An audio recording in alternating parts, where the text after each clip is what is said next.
A Guess is going not. to pass anyway, so. I don't think it's going. Everybody ready? I hereby call this meeting of the Norwood City Council order. Please rise for the prayer and pledge of allegiance. Our Father, who art in heaven, as a body we congregate in this council chambers. We pray for thy divine guidance, that we may do all things well, according to thy holy will. Amen. Pledge allegiance to the flag of the United States of America and to the republic for which it stands, one nation, under God, indivisible, with liberty and justice for all.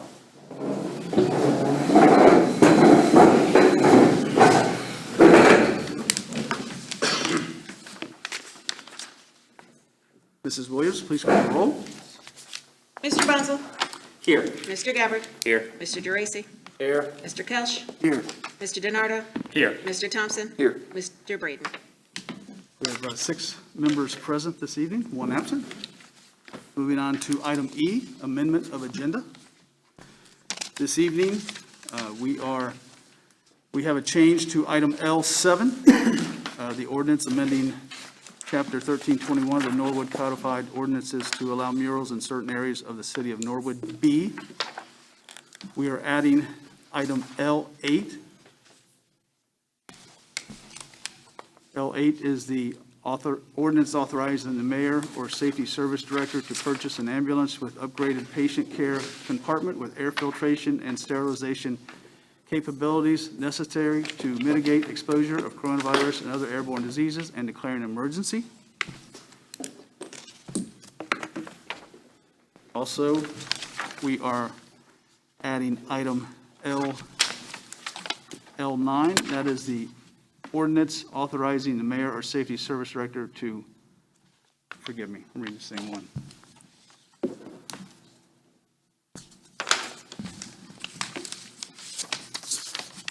Here it is. Ordinance authorizing the mayor, safety service director to.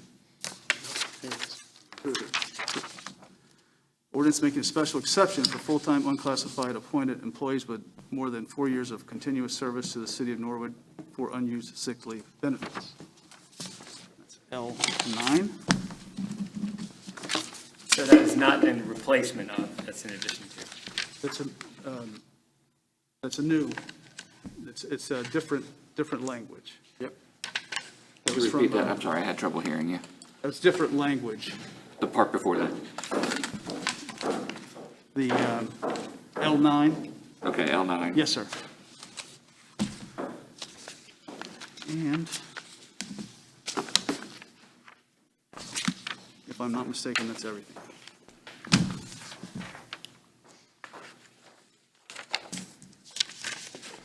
May I have a motion?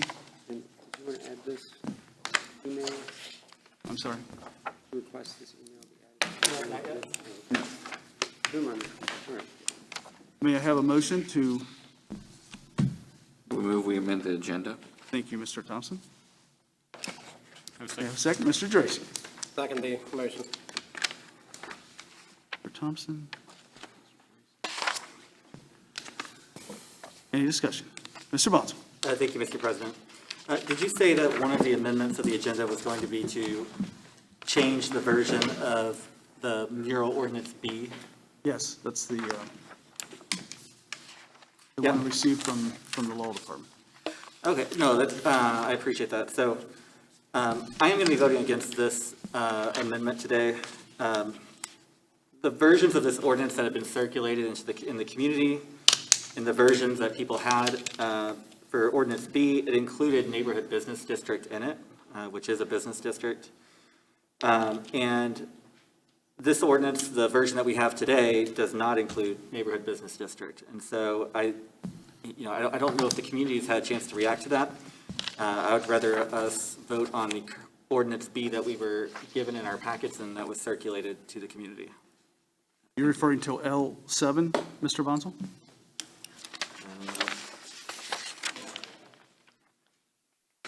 Yes, that's correct.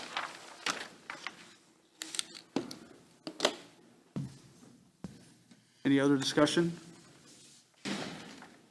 Mr. Dracy? I'll save it. So what you're asking for, Mr. Bonsall, is not to, Well, no, I'm just saying I'm going to vote no on the amendment, and then if the amendment to the agenda fails, we can make another one that might be more narrow that would pass. anyone else? Please call the roll. Mr. Bonzel? No. Mr. Gabbard? Yes. Mr. Geraci? Yes. Mr. Kelch? Yes. Mr. DiNardo? Yes. Mr. Thompson? Yes. All members present, we have 5 yes, 1 no. Motion passes. Brings us to item G.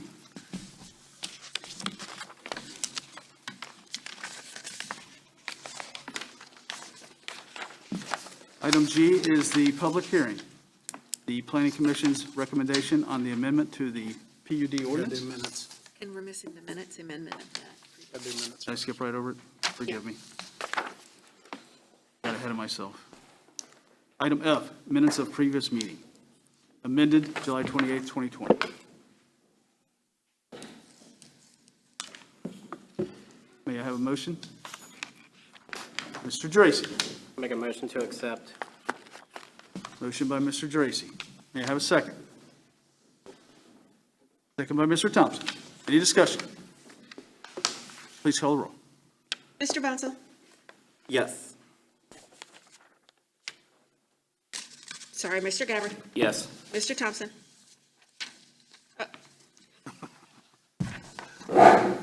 I've got a sheet here that's got the old council members' names, so I was confused for a moment. My apologies. Mr. Bonzel? Yes. Mr. Gabbard? Yes. Mr. Geraci? Yes. Mr. Kelch? Yes. Mr. DiNardo? Yes. Mr. Thompson? Yes. All members present voting aye, the motion passes. Now moving on to item G, public hearing. I hereby call this public hearing to order.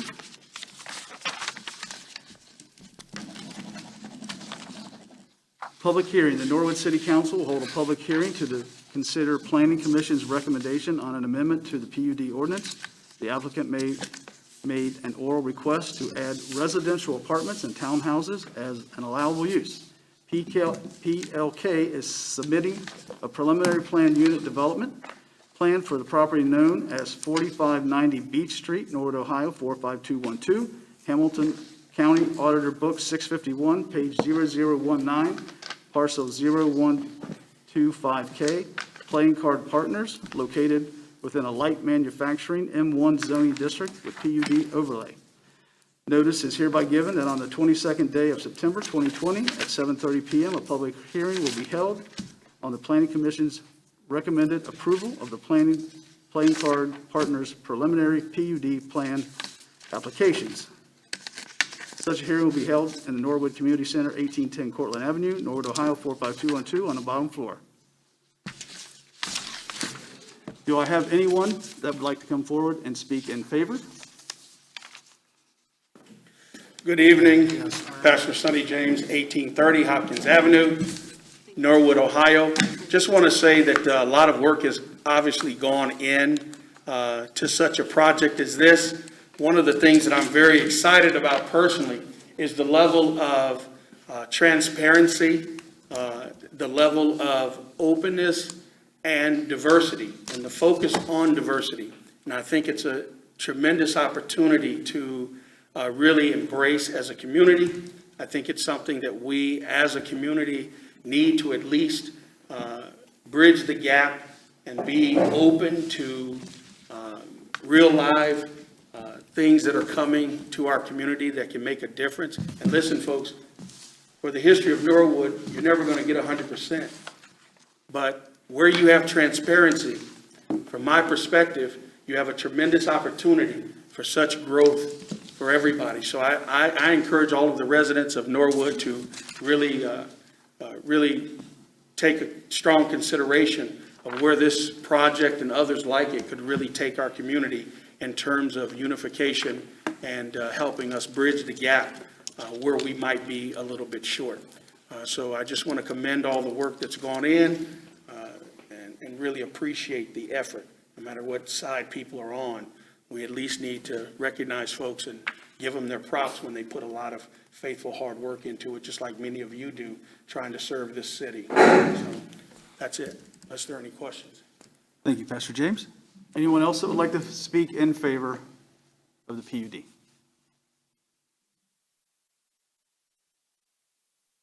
Anyone that would like to speak against the PUD, please come forward, state your name.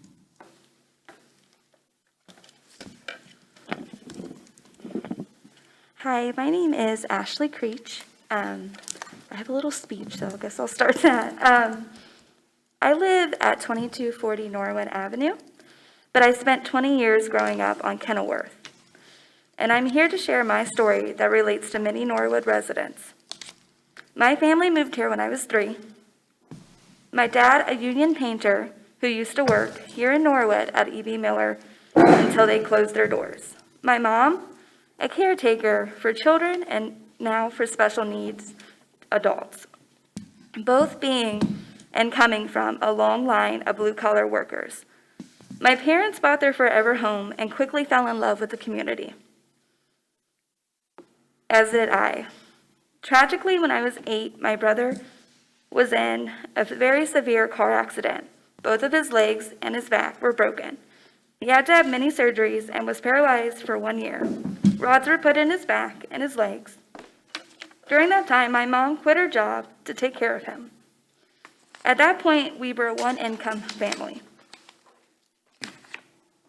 The expenses of raising a family of 5 and doctor bills got to be too much, and my family had to go bankrupt.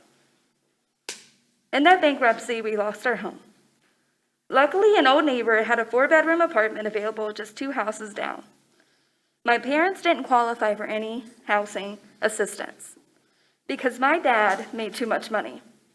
As a union painter, a man with no college degree, no paid time off, and could only work if work was available.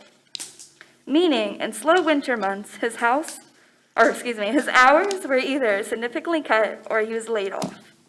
But he made too much money. We were raised in the Norwood City Schools. Even with all of this, we did not qualify for free or reduced lunch. To put that in perspective, over half of the Norwood kids in 2019 were on free or free reduced lunch. Just knowing the hardships my family had, I can't imagine what these families are facing. I share this story to highlight the need for affordable housing. My parents had an opportunity to still live in Norwood, but the opportunity for many residents is quickly vanishing. When their forever home sold 2 years ago for over $200,000, it was clear that my parents will never be able to afford the house they once owned, even though they are both working now and have no kids to raise. Personally, I lived at a 1-bedroom apartment on Kenilworth across the street from Doral Field.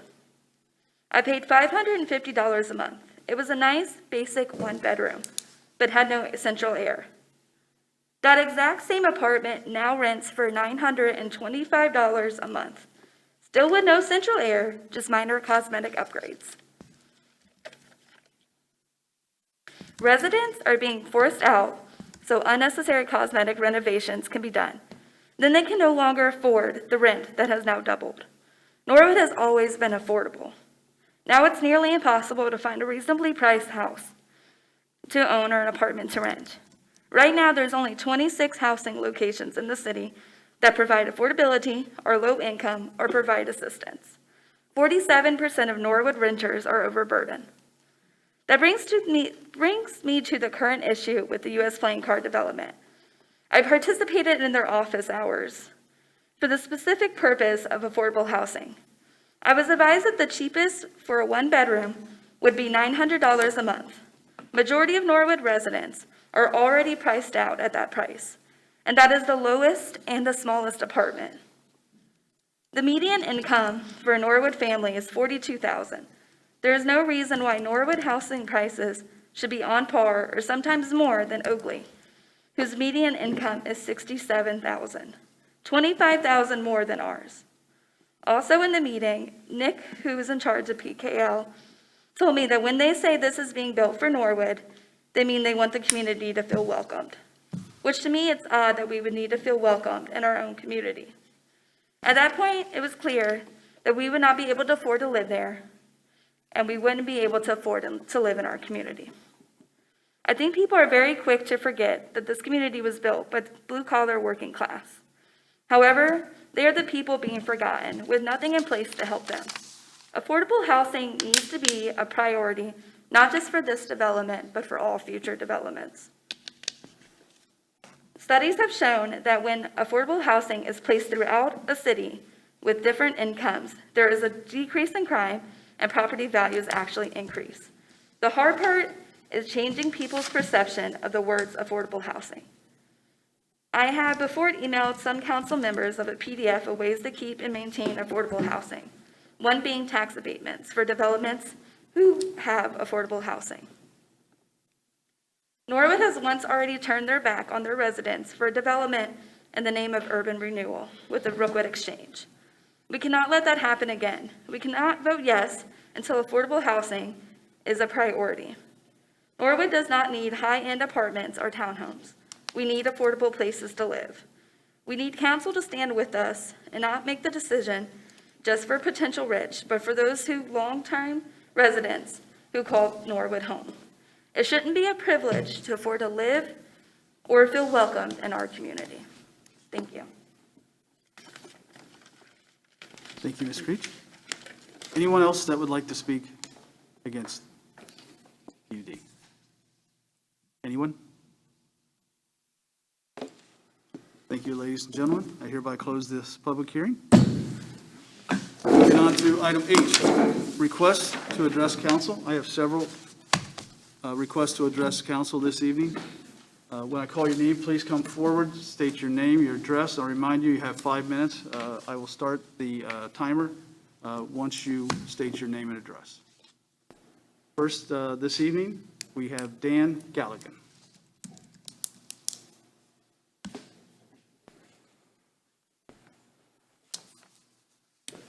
My name is Dan Galligan, 4773 Poplar Street. I want to come here and address council because I don't feel that even at this point, the murals of what's happening is being, the information's being relayed out. I really feel like I went up and down my street and I talked about it and they were completely clueless.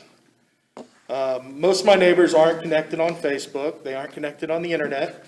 And if they don't have Spectrum cable, they can't get the community television. So the information's not getting out there to them. As I walked up and down my street, I realized that really we don't hear from our council person, and we really don't feel like we're getting information done. So I would like to address that. I think council, if you could reach out to the people you represent, set your feelings aside and represent the people that elected you, brought you out here, and listened to us. I can tell you now that majority of the people that I spoke to on my street was not for the murals in residential neighborhoods. But when they found out about, they're completely clueless. Now, most of them are elderly and unable to attend these meetings. So I would encourage council to not just your neighbors, not just your friends, but reach out to the neighborhoods that you don't go to and get their opinions. Find out what they really want, because you're actually here for us and not for your own benefits. Now, I'm not saying that's what you're doing, but I think that it should be part of your job to go out and reach out to people and say, hey, how do you really feel about these murals? Do you really want them? These are the different things. We didn't even know what kind of ordinance are being put out there. In fact, to this point, I don't even know fully what the ordinances are other than I hear them read. I would like to see it, if there's a way to get a hold of those, put out there to where somebody could actually, or maybe the council person could go around to a neighborhood and say, hey, I'm going to be over here at this particular time. I'm going to read out the ordinance and explain it to them. That would be great. Something, I really feel like council could, and I know you have a tough job. I understand that. And this has been a very, very tough project to work on. And I greatly appreciate all the work that's gone into it. But I really feel like it's lacking in the information area. And I would encourage council to step out and step down the neighborhoods you don't go down. and reach out to the neighbors. It's a beautiful day. It's a good day for a walk. That's all I really had to say. I appreciate your time. Thank you. Thank you, Mr. Gallagher.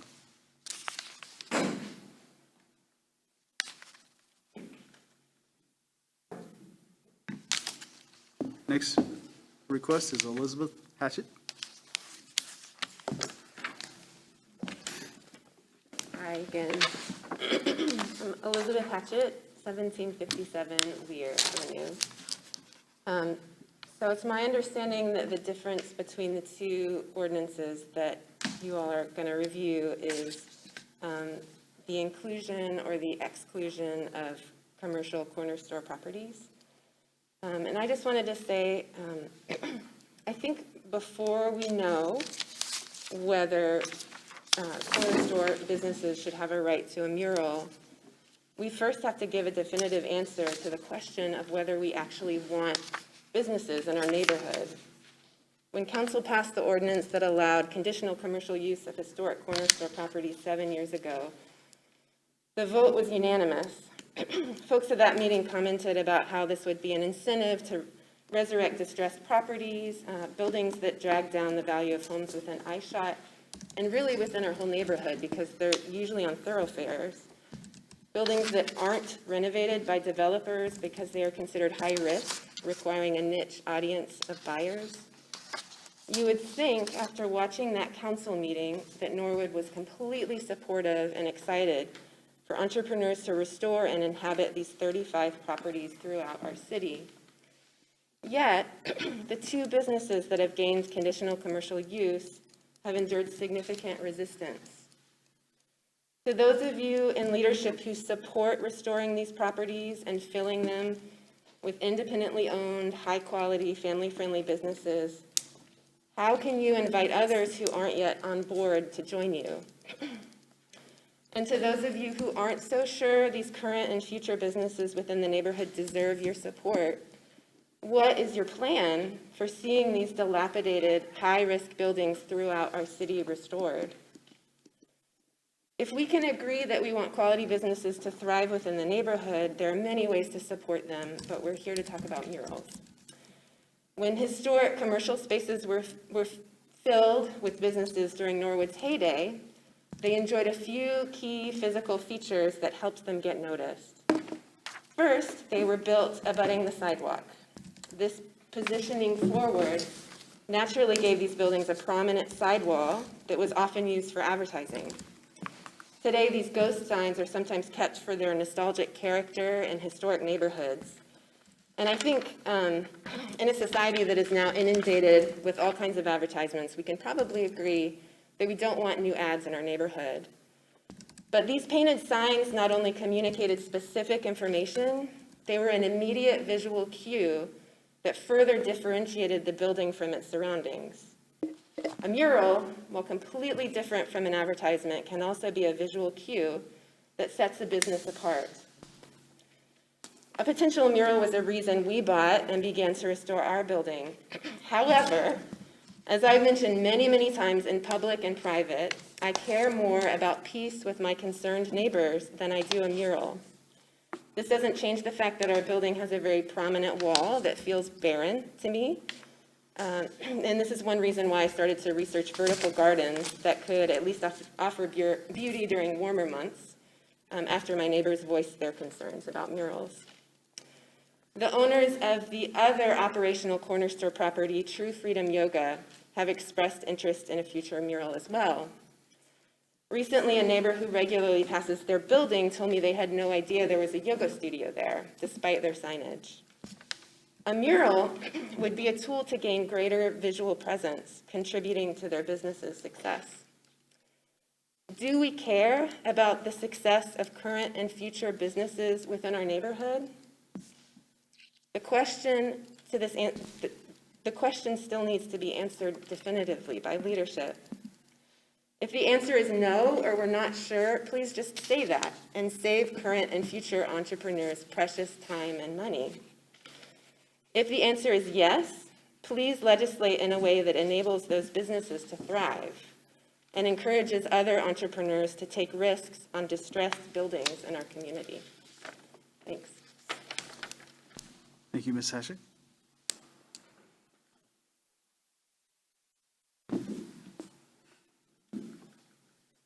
Next request to address council, Meg Albers.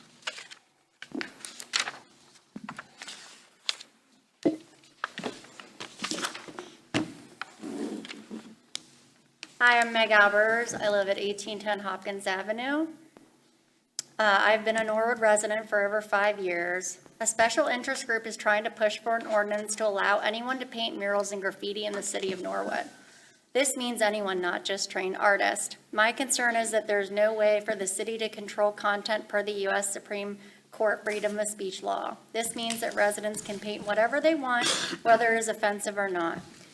Pretty much anything goes. During a time where the country is so divided and people are home angry and frustrated because of COVID-19, there is a very good chance that if allowed, people will take their frustrations out via painted murals and graffiti.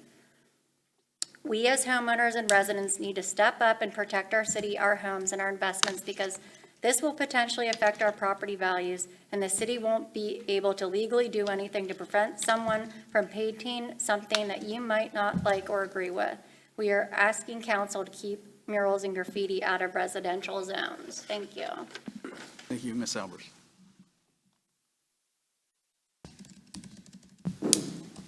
Next request to address council, Adam Walterman.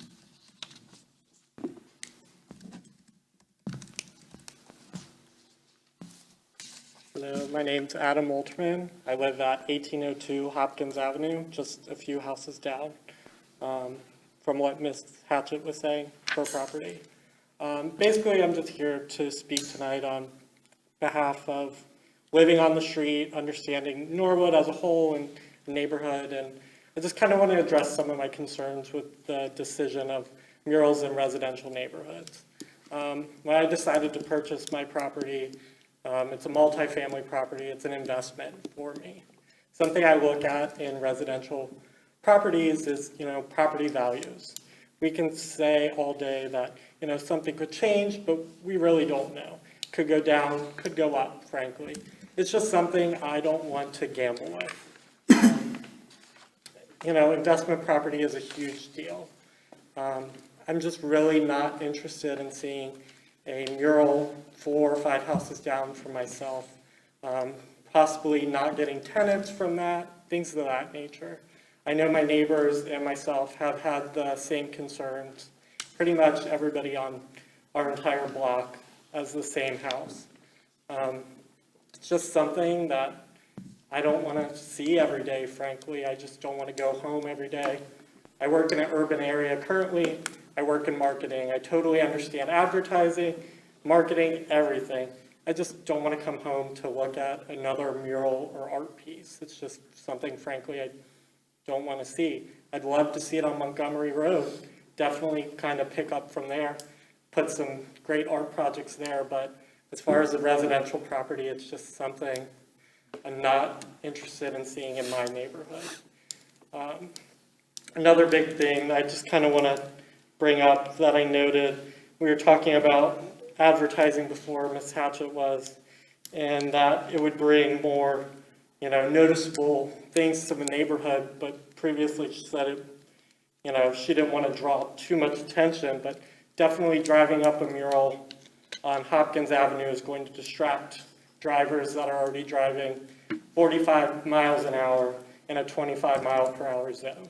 So I can only imagine what drivers would see once coming upon the yellow building with a huge mural. It's honestly a safety risk. We have kids in our neighborhood now. I plan to have kids sometime in the future, live in that property. It's just something that could be very distracting. So definitely like for you all to take consideration into that. There's just multiple risks in residential zones, and I appreciate the time. Thank you. Thank you.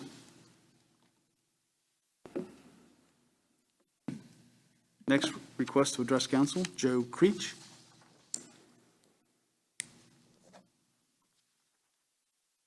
Good evening. Joe Creech. I reside at 5110 Hunter Avenue. I come to council tonight to speak out against murals. Given the city's history of issues with dilapidated properties, both residential and business. I see enforcing and maintaining the upkeep of murals becoming an issue for the city.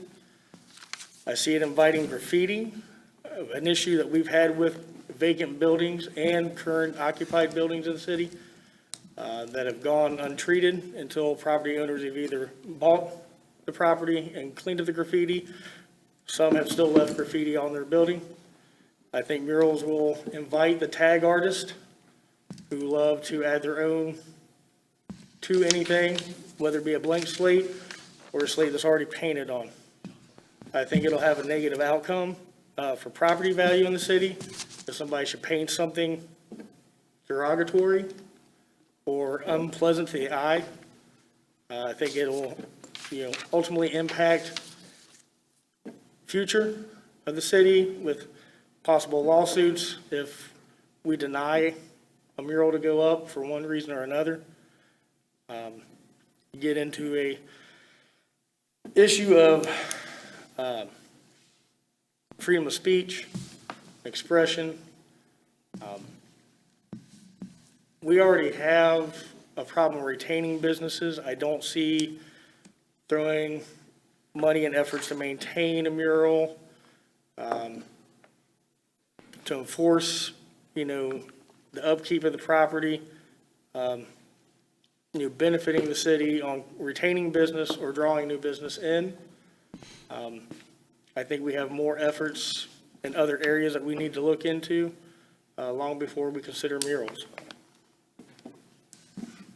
Thanks. Thank you.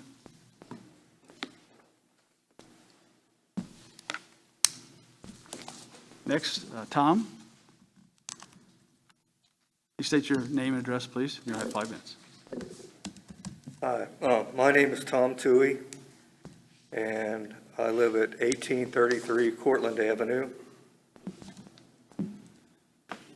And I have to get this real quick. Okay.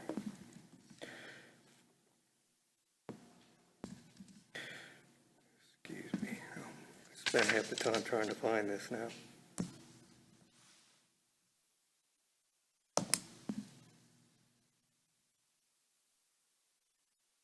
Okay, I'm a 20-year resident homeowner of Norwood, so I'm neither young nor, quote, a newer resident attempting to disrupt our way of life.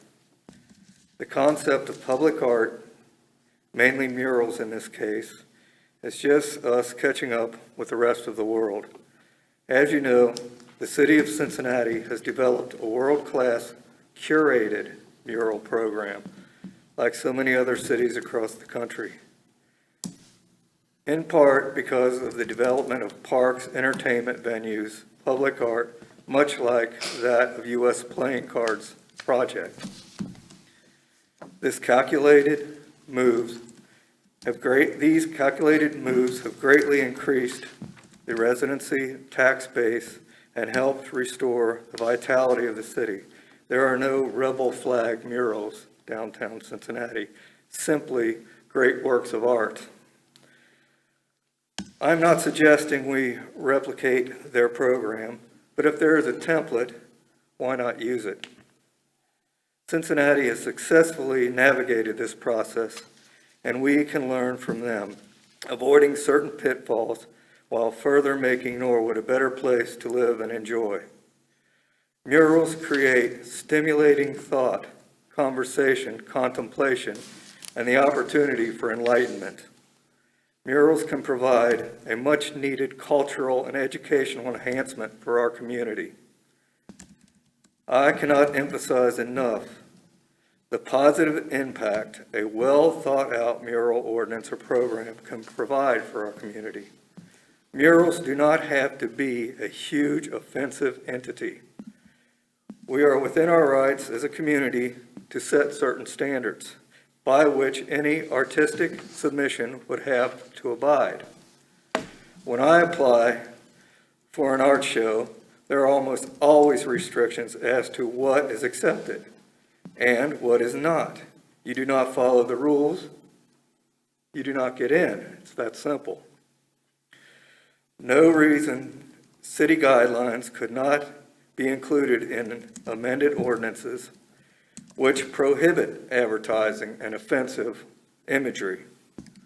I am not suggesting every blank wall adorn a picture. However, some areas seem logical and prime for this embellishment. One of the lost gems of Norwood are our beloved old corner stores scattered about. Unique to our neighborhood, these places could help provide a wonderful, unparalleled character with the potential of becoming an important branding tool for the future of our city. Even for just a small facelift would help. And fundraising is another issue that I don't think anyone's talked about. Financing murals can be expensive, and maintaining them can be expensive, but there are ways, and there's plenty of cities that are doing this. So it's another creative process. There are grants for urban development available through HUD. Various arts organizations have money aside for potential projects that someone needs to look into, we can all look into. And there'll be personal donors that if we can get the excitement built, that people will back things like this. So fundraisers and grant writers need to be called into service. On a lighter note, I had to laugh when I heard it suggested that you do not see murals in vibrant and successful communities, seeing how I just personally completed one in Indian Hill last week. Thank you very much. Thank you.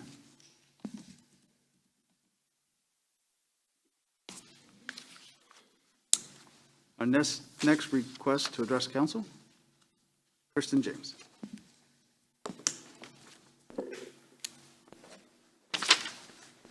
Good evening. I'm Kirsten James of 1830 Hopkins Avenue in Norwood. I'm here just to give you an update regarding Elevations Enrichment, better known as Elevations After School Enrichment Program here in Norwood. We are currently been, we haven't been able to do the drive-in that we had discussed with you all yet. However, we are still working on that. We are currently and recently been working up to it with socially distanced outdoor movies with our group. Our next one is coming up this Friday. We have also been recently developing a relationship with some Xavier staff and students via Pastor James's Hearing Every Perspective as well. So I just wanted to give you all an update with everything. Thank you. Thank you.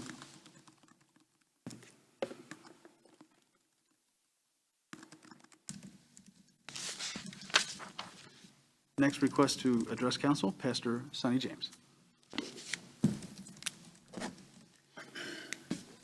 Pastor Sonny James, 1830 Hopkins Avenue. I want to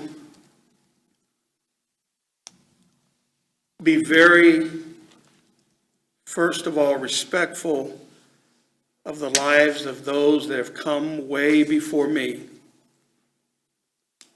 It's not a matter of any particular race or creed. It's a matter of character and those that have fought for the rights and privileges that I hold true today.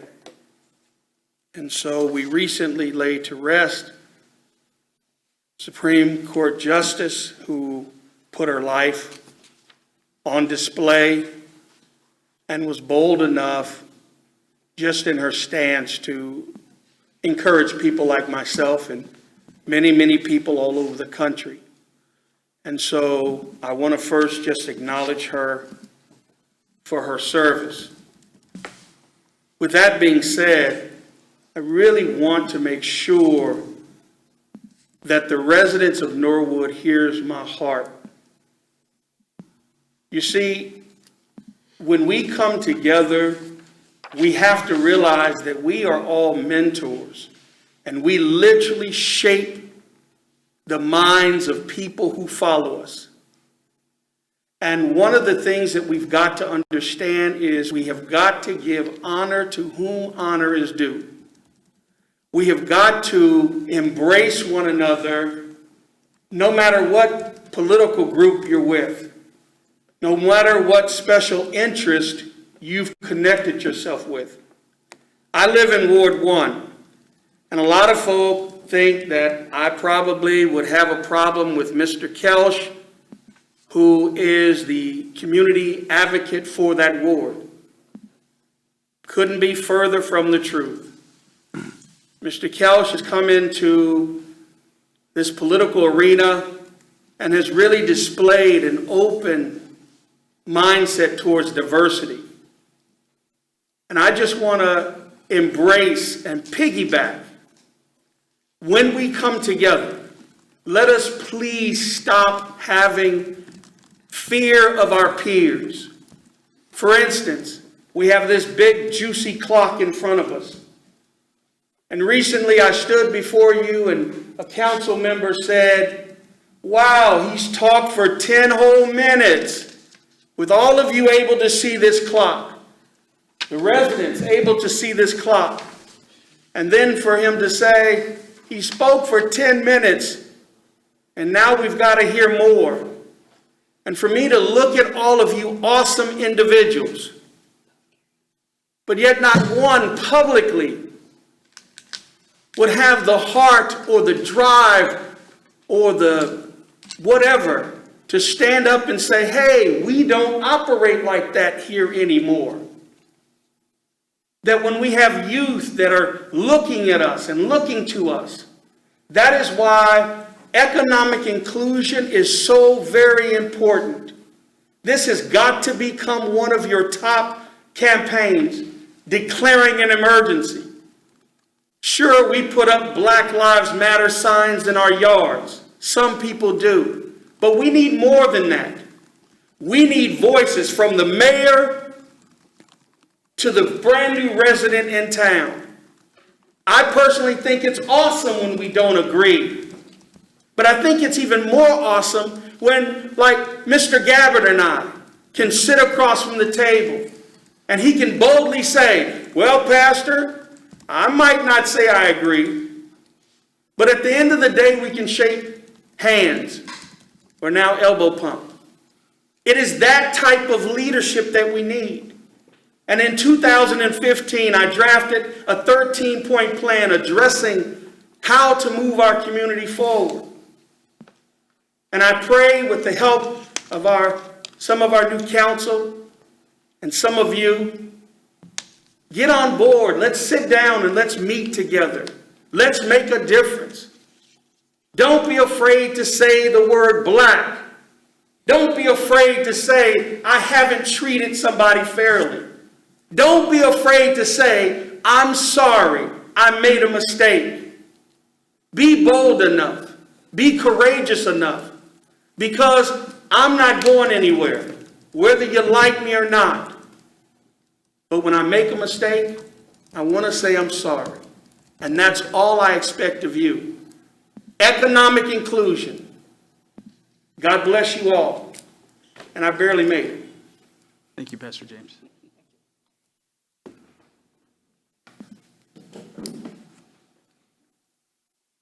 Mrs. Creech, I know you filled out a request to address council. Oh, no, I just meant it for that. Sorry. Okay, just wanted to double check. Thank you very much.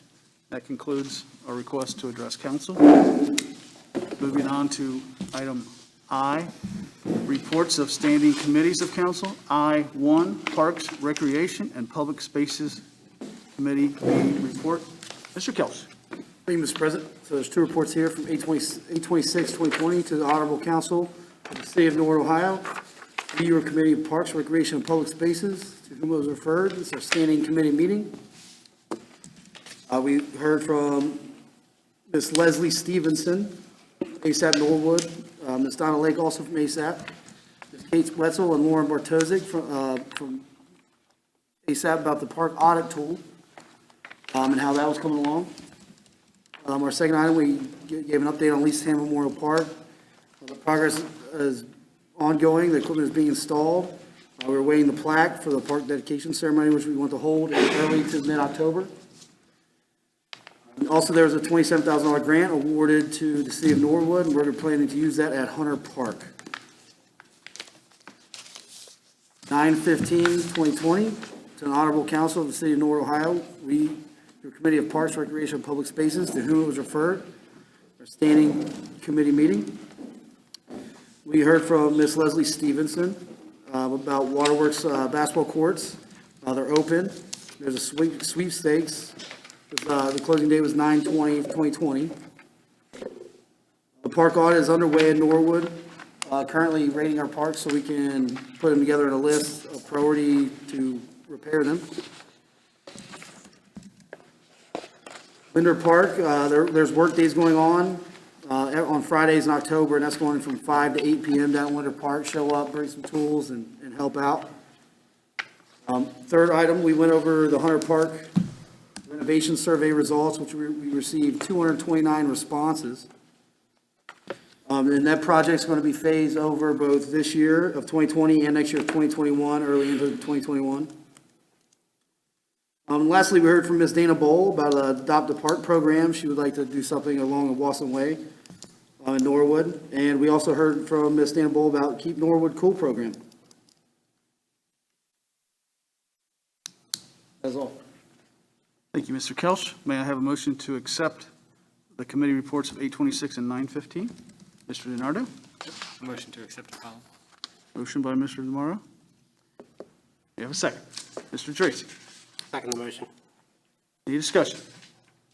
Please call the roll. Mr. Bunzel? Yes. Mr. Gabbard? Yes. Mr. Geraci? Yes. Mr. Kelch? Yes. Mr. DiNardo? Yes. Mr. Thompson? Yes. All members present voting aye, the motion passes. Moving on to item I2, Economic Development Committee Meeting Report. Mr. Gabbard.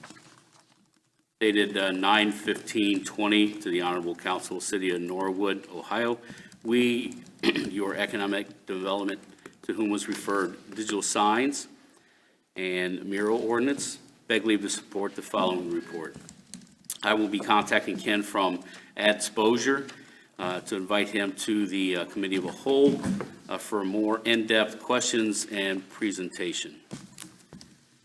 We, as far as the murals, we had a more defined definition of murals. We cleaned up some language regarding public and school properties and made changes to the Arts Board ordinance. Respectfully submitted, Michael Gabbard, Chairman, Mr. Eric DiNardo, Mr. Eric Thompson, and Mr. James Bonsall. Thank you, Mr. Gabbard. May I have a motion to accept the committee report? Mr. DiNardo? Motion by Mr. DiNardo, second by Mr. Thompson. Any discussion? Please call the roll. Mr. Bunzel? Yes. Mr. Gabbard? Yes. Mr. Geraci? Yes. Mr. Kelch? Yes. Mr. DiNardo? Yes. Mr. Thompson? Yes. All members present voting aye, motion passes.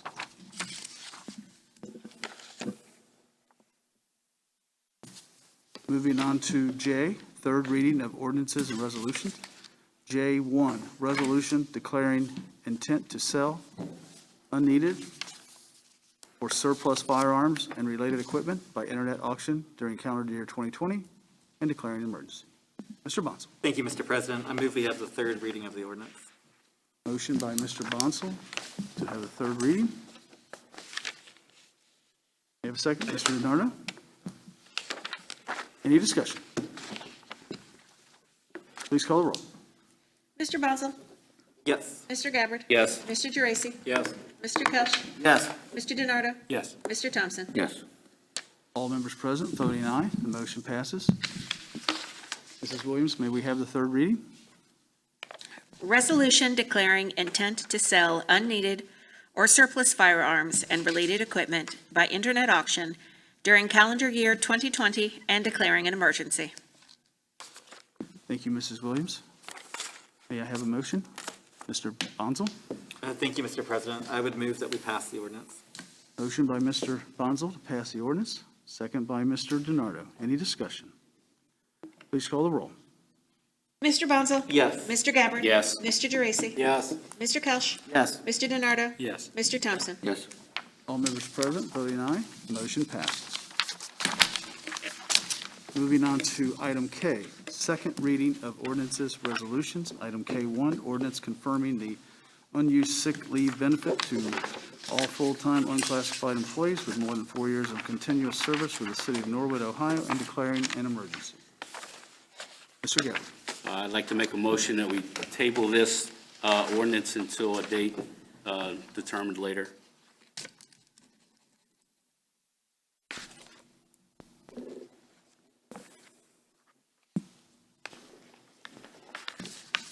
We have a motion by Mr. Gabbard to table the ordinance to a time undeclared. Mr. Geraci?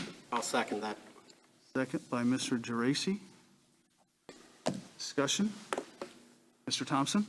I would like a question to the mayor if he'd like to explain why we're tabling this one and coming with another one later on. Thank you, Mr. Thompson. Mr. Mayor? Thank you. There's verbiage within this one that I felt was not necessary and could potentially be a challenge for the city later in the future. So that is why there was one put on later on that sort of removes that from the ordinance. Mr. Thompson? Follow up to the law director. Do you concur that the language that was removed from the original ordinance cleaned it up and/or made it better? Mr. Moore?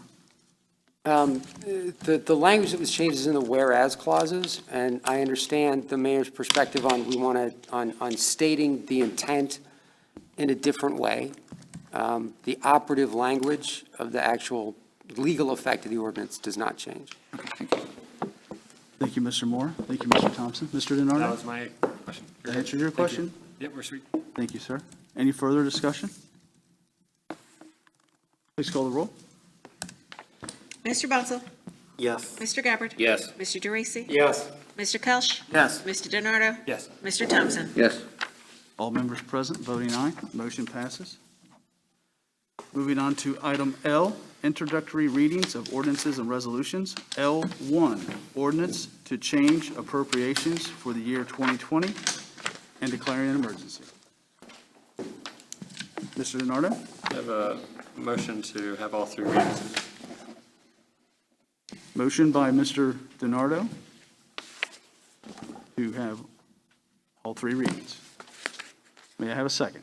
Mr. Thompson? Second. Second by Mr. Thompson. Any discussion? Yeah, I can. Mr. DiNardo? While you would have seen, you didn't see in your packet, but you would have seen Exhibit A on your table in front of you. This is to appropriate into the fund the additional resources that we received. And I think we're going to see later on the agenda a move to utilize those funds towards the purchase of the ambulance that we'll talk about later. But they're independent of each other, and this is just to increase, to match the additional funding that we received.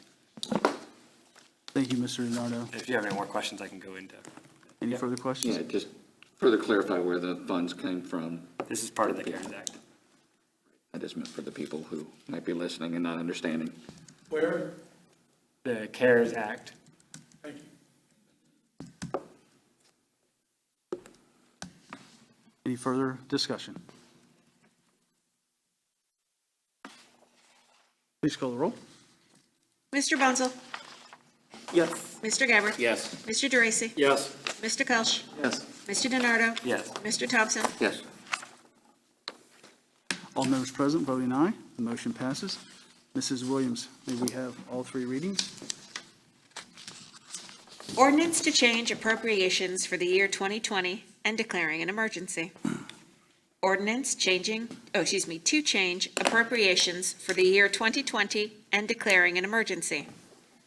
Ordinance to change appropriations for the year 2020 and declaring an emergency. Thank you, Mrs. Williams. May I have a motion? Mr. DiNardo? Motion we take a vote, pass this. Thank you. May I have a second? Mr. Geraci? Second. Second by Mr. Geraci. Any discussion? Please call the roll. Mr. Bunzel? Yes. Mr. Gabbard? Yes. Mr. Geraci? Yes. Mr. Kelch? Yes. Mr. DiNardo? Yes. Mr. Thompson? Yes. All members present voting aye, motion passes. Moving on to item L2, ordinance adopting the recommendation of the Planning Commission to amend Ordinances 2, 2014 to allow for residential use at this planned unit development overlay zone at parcel number 651-0019-0125, owned by Playing Card Partners, LLC.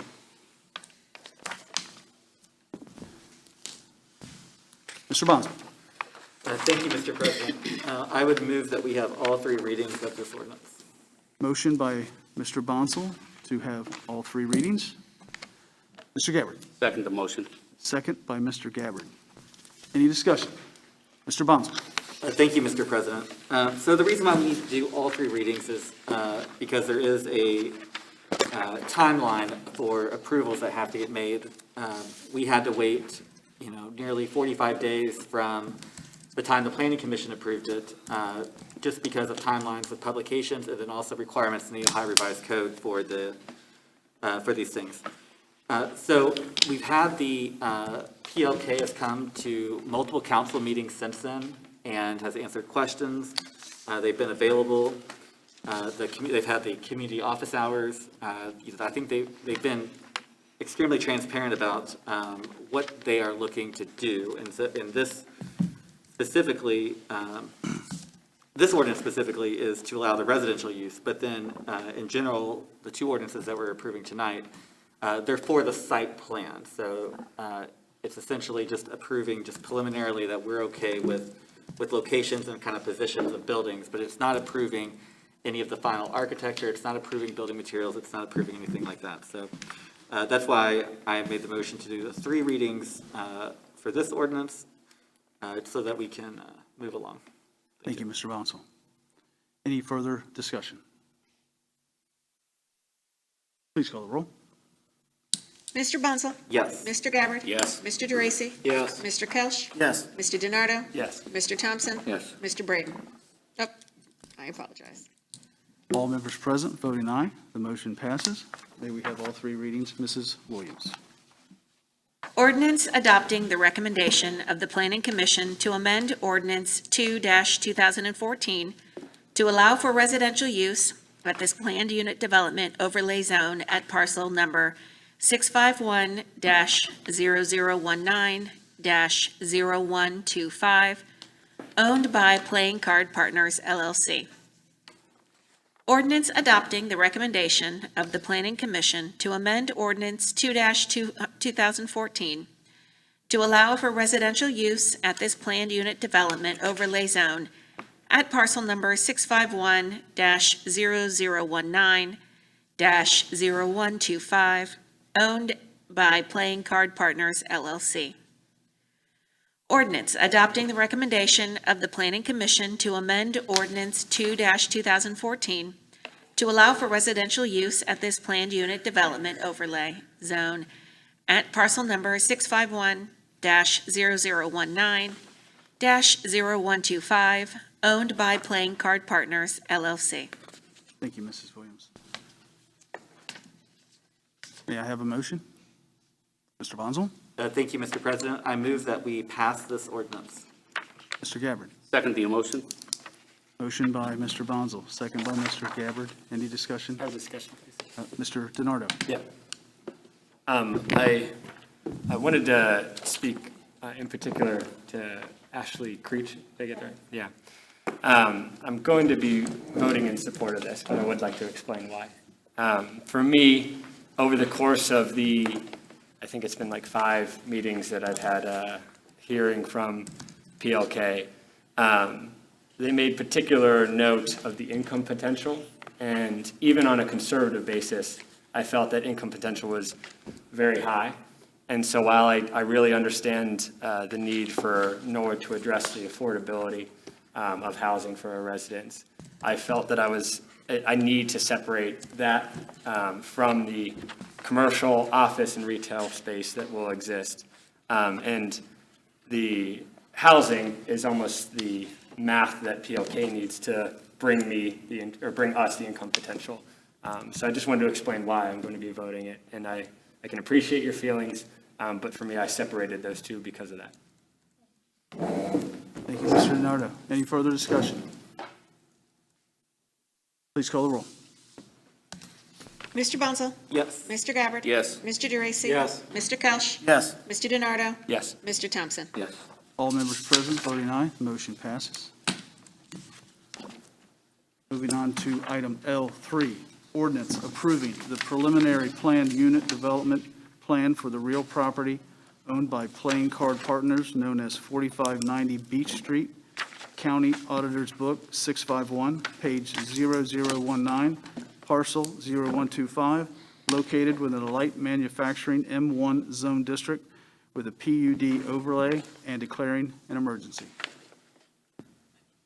Mr. Bonson. Thank you, Mr. President. I would move that we have all three readings of this ordinance. Motion by Mr. Bonzel to have all three readings. Mr. Gabbard. I second the motion. Second by Mr. Gabbard. Any discussion? Please call the roll. Mr. Bunzel? Yes. Mr. Gabbard? Yes. Mr. DeRacy? Yes. Mr. Kelch? Yes. Mr. DiNardo? Yes. Mr. Thompson? Yes. All members present voting aye. The motion passes. May we have all three readings? Mrs. Williams.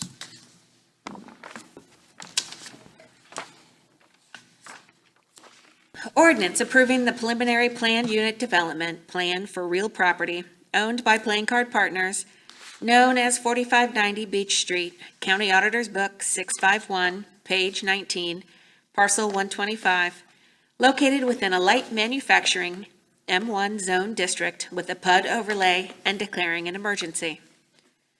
Ordinance approving the preliminary planned unit development plan for real property owned by Playing Card Partners, known as 4590 Beach Street, County Auditor's Book 651, page 19, parcel 125, located within a light manufacturing zone district with a PUD overlay and declaring an emergency. Ordinance approving the preliminary planned unit development plan for real property owned by Playing Card Partners, known as 4590 Beach Street, County Auditor's Book 651, page 19, parcel 125, located within a light manufacturing M1 zone district with a PUD overlay and declaring an emergency. Thank you, Mrs. Williams. May I have a motion, please? Mr. Gabbard. Motion to pass the ordinance. Motion by Mr. Gabbard. May I have a second? Mr. Bonzel. Any discussion? Please call the roll. Mr. Bunzel? Yes. Mr. Gabbard? Yes. Mr. DeRacy? Yes. Mr. Kelch? Yes. Mr. DiNardo? Yes. Mr. Thompson? Yes. All members present, the motion passes.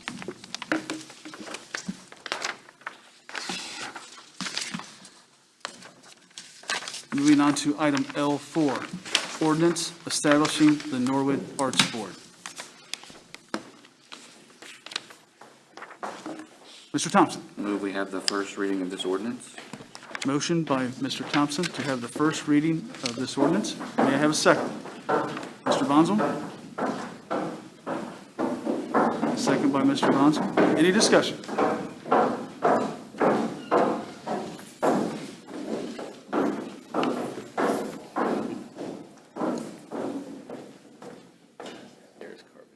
Yeah, I was gonna say, Any discussion? Mr. Bonzel? yeah, I would just comment that, right now, we're currently working on the stairs here in the room, so when people walk on it, it's louder than it normally is, so, reason for the delay there, but it's great to see those improvements. Thank you, Mr. Bonzel. Any discussion? Mr. Dracy? As far as this, I think really this is the only time that I've read through this one. Mainly because there's been other things going on surrounding this, and I don't want to say that it's been clustered to discombobulate everybody from everything that's going on around this. But I guess the only thing that I really see I have a question on in this one is the 16502, where it says relevant experience. That seems to be a very umbrella or balloon term, very vague term. Do verify that somebody on this board has the relevant experience to be on this board. That's the only one that I really have, just kind of casting through it. Thank you, Mr. Tracy. Mr. Thompson?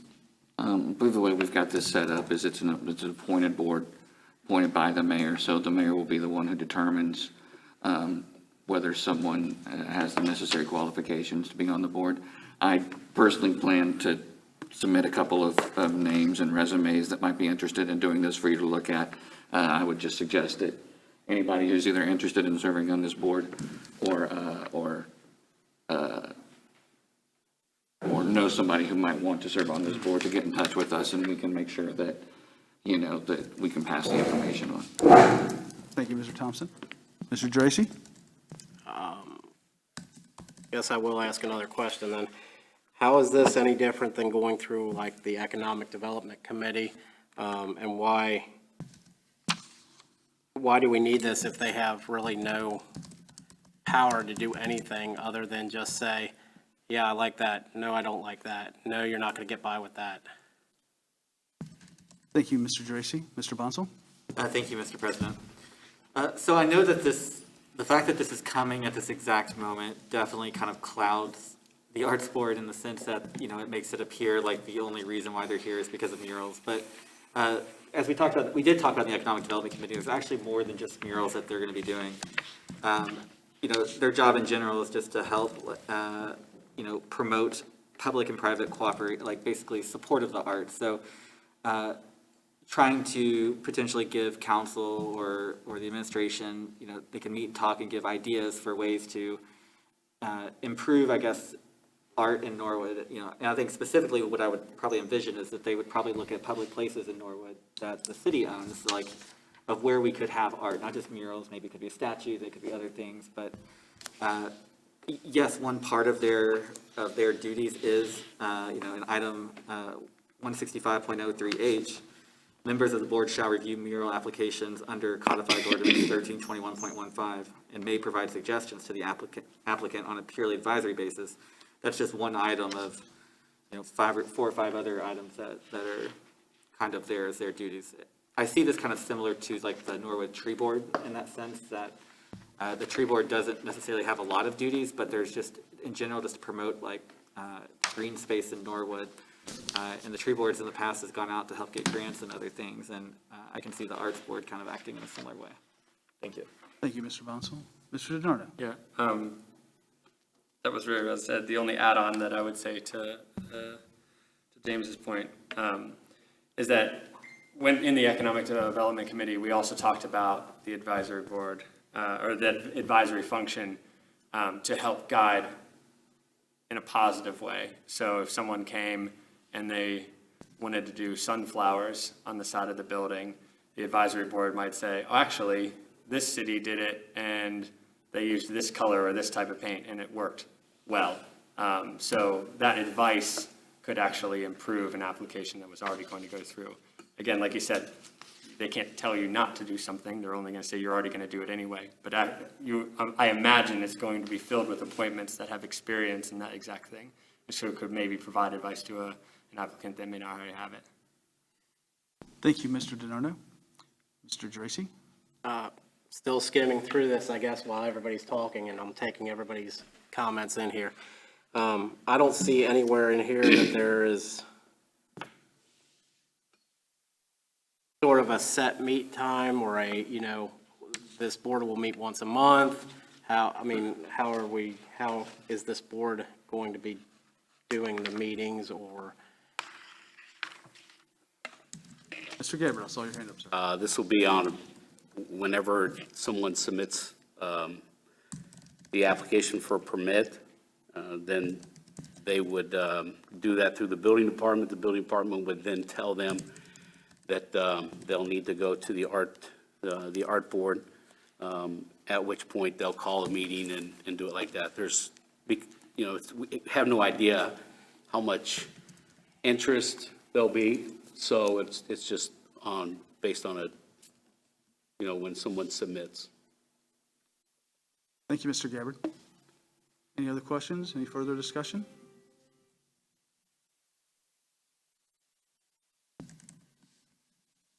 Mrs. Williams? Oh, I'm sorry, Mr. I was Bonzo. gonna say, I would love to just say one more item here. So 165.04 is the review of board decisions by council. So basically, it just says council shall have the right to review any conduct, acts, and decisions of the Norwood Arts Board. So if there is something, like some kind of concern that, a council member might have with something that the Arts Board does, or the council as a whole, nothing they do is binding in the sense that council can't override it. And so I just want to make sure that's known too, that there are kind of like protections in there as well, to ensure that the legislative body, the council, still has kind of the ultimate call on things. Thank you, Mr. Bonzo. Anyone else? Please call the roll. Mr. Bunzel? Yes. Mr. Gabbard? Yes. Mr. Geraci? Yes. Mr. Kelch? Yes. Mr. DiNardo? Yes. Mr. Thompson? Yes. All members present voting aye. The motion passes. Mrs. Williams, may I have the first reading? Ordinance establishing the Norwood Arts Board. Thank you, Mrs. Williams. Moving on to item L5. Resolution declaring it to be the desire of council that Halloween trick-or-treat be celebrated on Saturday, October 31st, 2020, between the hours of 6 p.m. and 8 p.m., and recommending that masks be worn, that social distancing be practiced, and that hand washing or sanitizing be done. Mr. Bonzo. Thank you, Mr. President. I would move that we have all three readings of the resolution with the first reading in its entirety.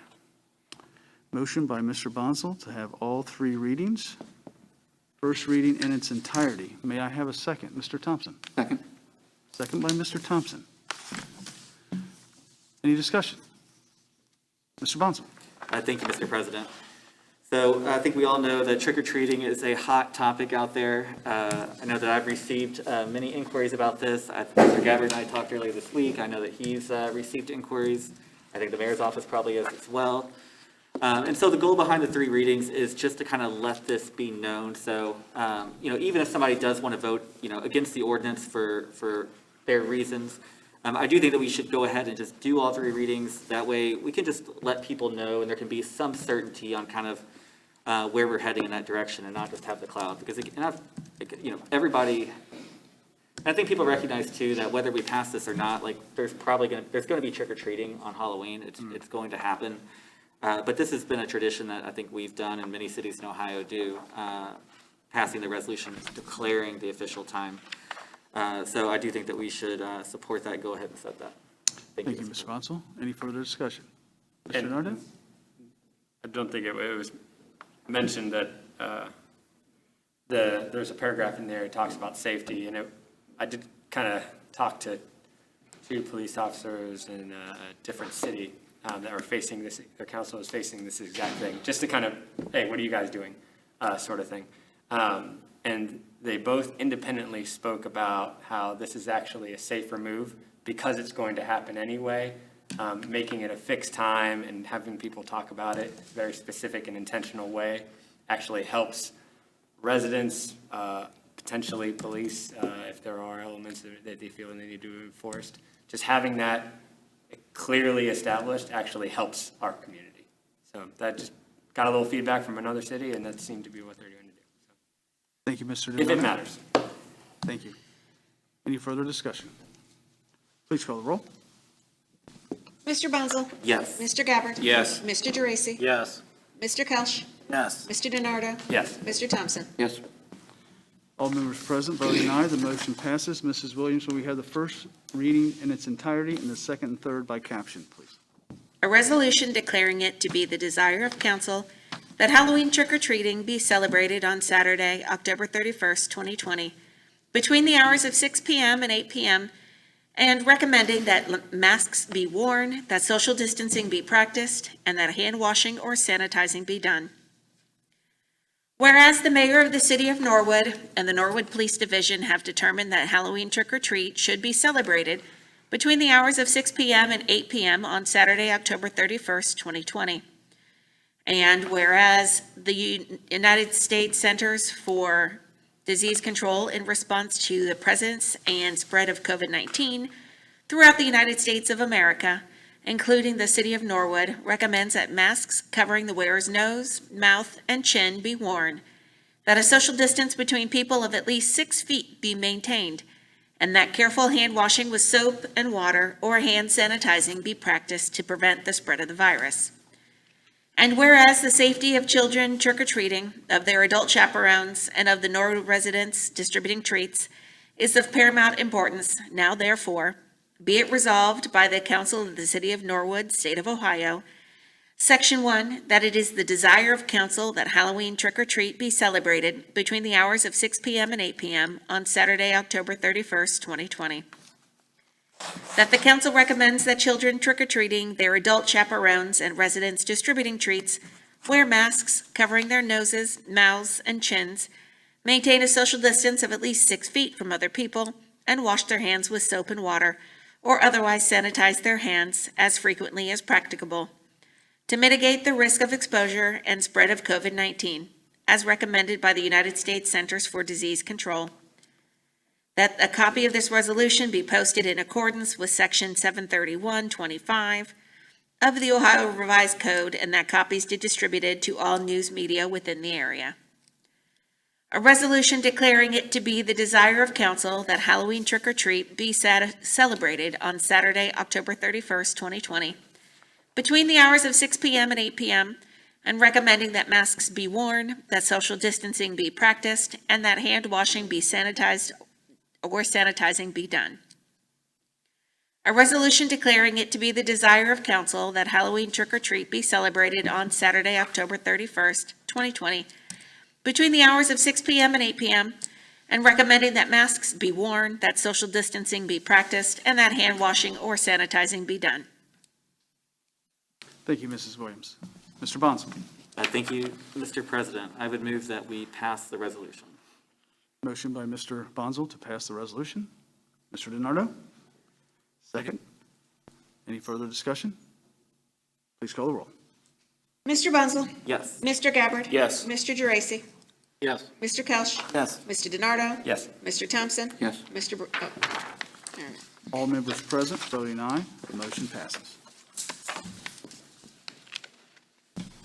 Moving on to item L6, Ordinance Amending Chapter 1321 of the Norwood Codified Ordinances to allow murals in certain areas of the city of Norwood, A. Mr. Dracy. Before we get into these ordinances, I would like to request permission from council to read at least 2 letters that I received, on top of all the other letters that I've received. I would only like to read 2, but I will submit the rest of them to the clerk. We have a motion from Mr. Geraci to read 2 letters and submit the rest to the clerk. Second by Mr. Kelch.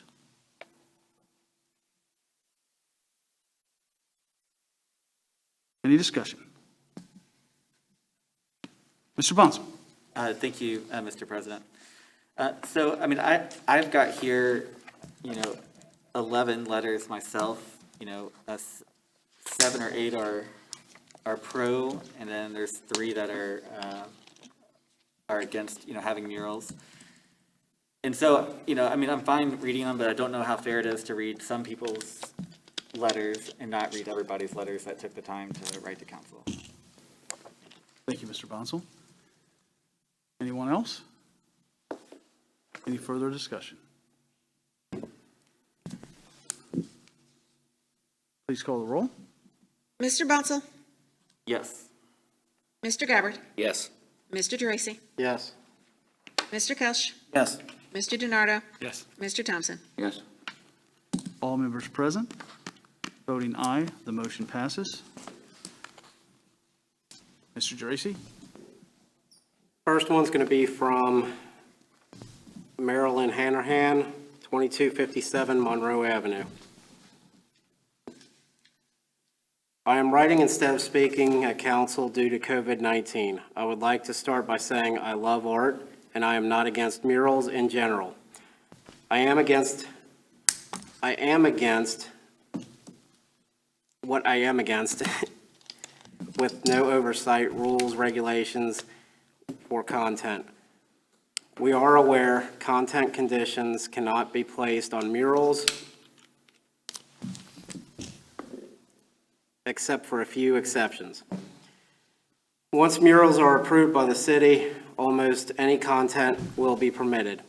While debating this on council floor last year, one council member stated that the community takes it upon themselves to make sure that the murals are tasteful and artistically sound. The question is, how? It would be illegal to censor. There is no way to control most content. Many residents still believe the proposed Norwood Art Board will have no authority to approve content. They will not have any such authority. Can we trust that the people would use good taste in designing or painting a mural? Should we trust that people would not paint a mural like an erect penis or monumental vagina mural that had been memorialized in New York? No, we cannot. The recent mural proposal presented to the city for the building located at Mills and Carter is known for some Norwood residents as the Flying Penis Mural. There appears to be a baby and a penis portrayed in the shadowing of the mural. So what if the mural artist insists there is no flying penis and yet many residents see it without question? Is there a mechanism in place to prevent explicit genitalia from being painted on a building? The answer is no, because that would violate the First Amendment rights. I don't care if anyone delights in Mapplethorpe, flowers, landscapes, or abstract art, because we are all different. Everyone has the right to put any art they choose in their homes and enjoy and appreciate.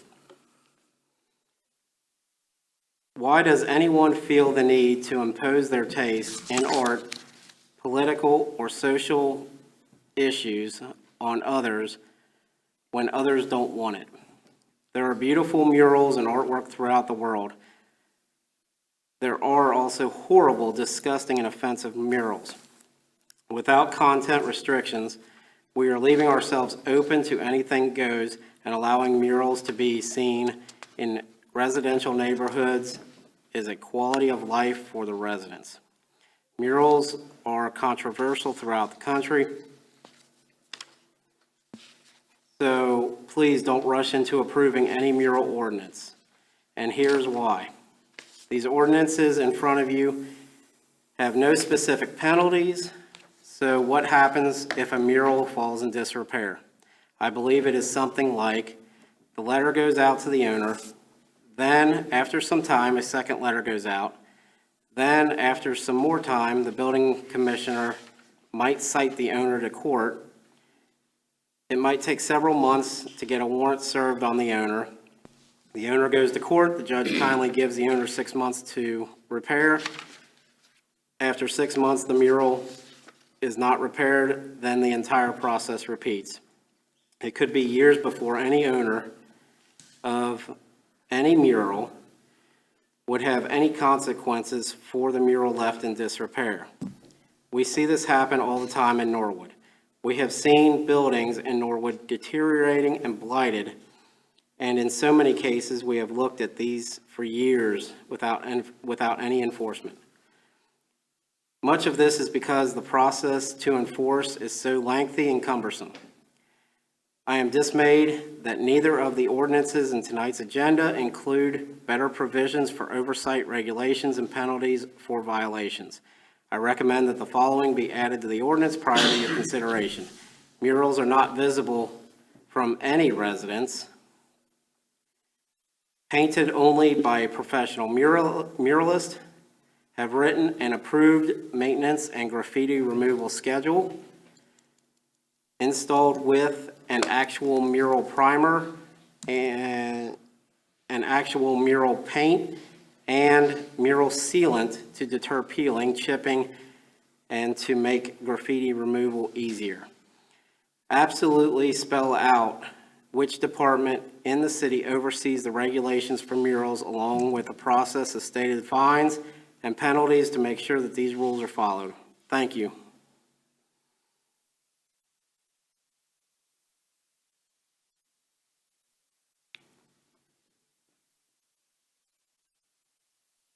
The next one and the final one that I'll read for right now. Lynn Ellis, 4630 Baker. First, let me say thank you for allowing my letter to be read on council floor. COVID-19 prevents myself and others from attending meetings in person. I might add, I am disappointed by the remarks of some councilmen that suggest those that want to speak against murals should come and present their concerns. It shows a lack of compassion. I know 7 families that have lost family members, not all elderly, to this virus. How did we get here? How is it murals are so controversial? I would say that it started with one councilman that handed off a petition, even though it might be considered public document, to an opposing group. Perception becomes reality. Battle lines get drawn, and it quickly becomes us versus them mentality. I personally don't mind murals. I think it is a given that having them here in our 3 square mile city will be opening Pandora's box. Although the First Amendment carves out some areas that are not included under freedom of speech, it is very possible that we will see subjects that are offensive, unsightly, provocative, and what could be considered poor taste. The art board that has been discussed is really an appeasement board. They have no real power, and if someone wants to paint a mural that is covered under the First Amendment, they can't stop them. That would be a lawsuit. I believe it is short-sighted to put all your eggs in one basket. Murals are a short-term fix for a long-term problem. It is true that we have no outlets for art in Norwood. I think there is a bigger picture that some of the special interest groups are missing. Norwood could have its own Pendleton Art Center, maybe a smaller version, but a destination nonetheless. Norwood could have its own version of Old Milford downtown, where there is art, antiques, and boutiques that sell artisan pottery, jewelry, furniture, soaps, etc. If you want a better Norwood, why not an area like the aforementioned? Stop trying to reinvent the wheel.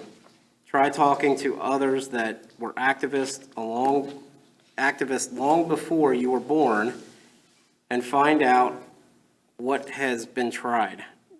Draw from their wisdom and experience. When a group uses demands, demons,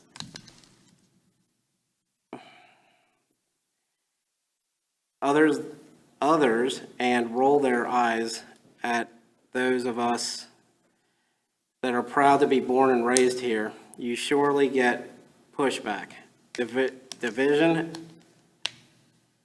or pushback and division. Until these other options for the art void are considered, I believe having murals in non-residential areas is the only option.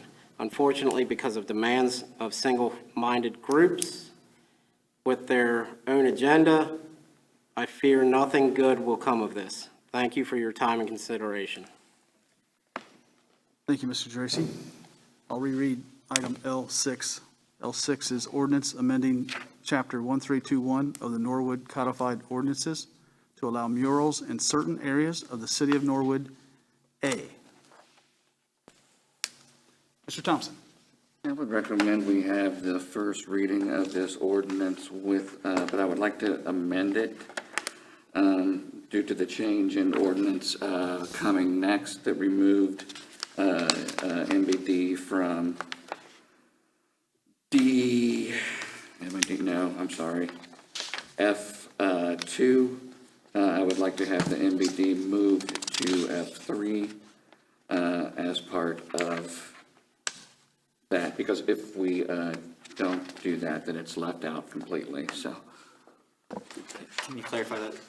There's, the ordinance that's coming up after this has removed neighborhood business district from F2, but it did not replace it in this ordinance where it would have gone if Mr. Gabbard had it where he had intended it to begin with. So it's not just the one ordinance that needed updated, this one also needs amended to adjust for that change. So I'm sorry, to adjust for that, are you saying to add in the commercial? I will defer to the law director, but in F2, we say on buildings in district zone for commercial uses, and we include NBD in that. I would like to go ahead and move that NBD to 3. Or do we need to do that, Mr. Moore? Mr. Moore? Thank you, Mr. President. There's not really a need to do that. The change was just to option B, which the idea being that that was to be limited to commercial areas. And while NBD is a commercial area, Mr. Gabbard contacted me to clarify that his intent was to not include the neighborhood business district commercial areas because they're right up next to, they're really more neighborhoody than commercial. So because option A is designed to allow them in, like everywhere, Because it comes first, except for a house or apartment building that's not being used for a commercial use. It's fine to leave A the way it is. I understand the logic of what you're doing. If you really want to distinguish between the two, move the MBD down to part 2, down to number 3, to really clarify the difference. But as a practical matter, it doesn't make a difference because the first one was designed to include that anyway. Yeah, I understand what you're saying. Yeah. It was just, I just don't want to get it left out of. Right, exactly. I don't know why you would not be confused when everybody else is. I would like to change to my motion to just have the first reading of this ordinance. So we have a motion by Mr. Thompson to have the first reading of the ordinance. Do I have a second? Second by Mr. Bonzel. Mr. Thompson. Right, so what we've got here before us today are 2 ordinances. One of them, it's a very simple difference between the 2 of them. This first ordinance allows for murals in all the same places as the other ordinance. In addition to that, we allow for murals on a building within a district zone for residential uses, currently occupied by a permitted or approved school use or conditional commercial use. In simple terms, what that means is there are certain buildings in residential areas that could potentially have a mural on them. Those would be like the corner stores that we've talked about here today. The thing I want to point out is it's for these corner stores that have been approved for a conditional commercial use. So it's not just any one of these buildings can have it done. If you've got an apartment in one of those buildings, we're sorry, you can't do it. If you put a house in one of those buildings, we're sorry, you can't do it. If you own one of those buildings and there is no business in it, we're sorry, you can't do it. It's a very narrow possibility for being able to do this in residential areas. I think when we look at this as being an economic opportunity, that's why we put it into the Economic Development Commission.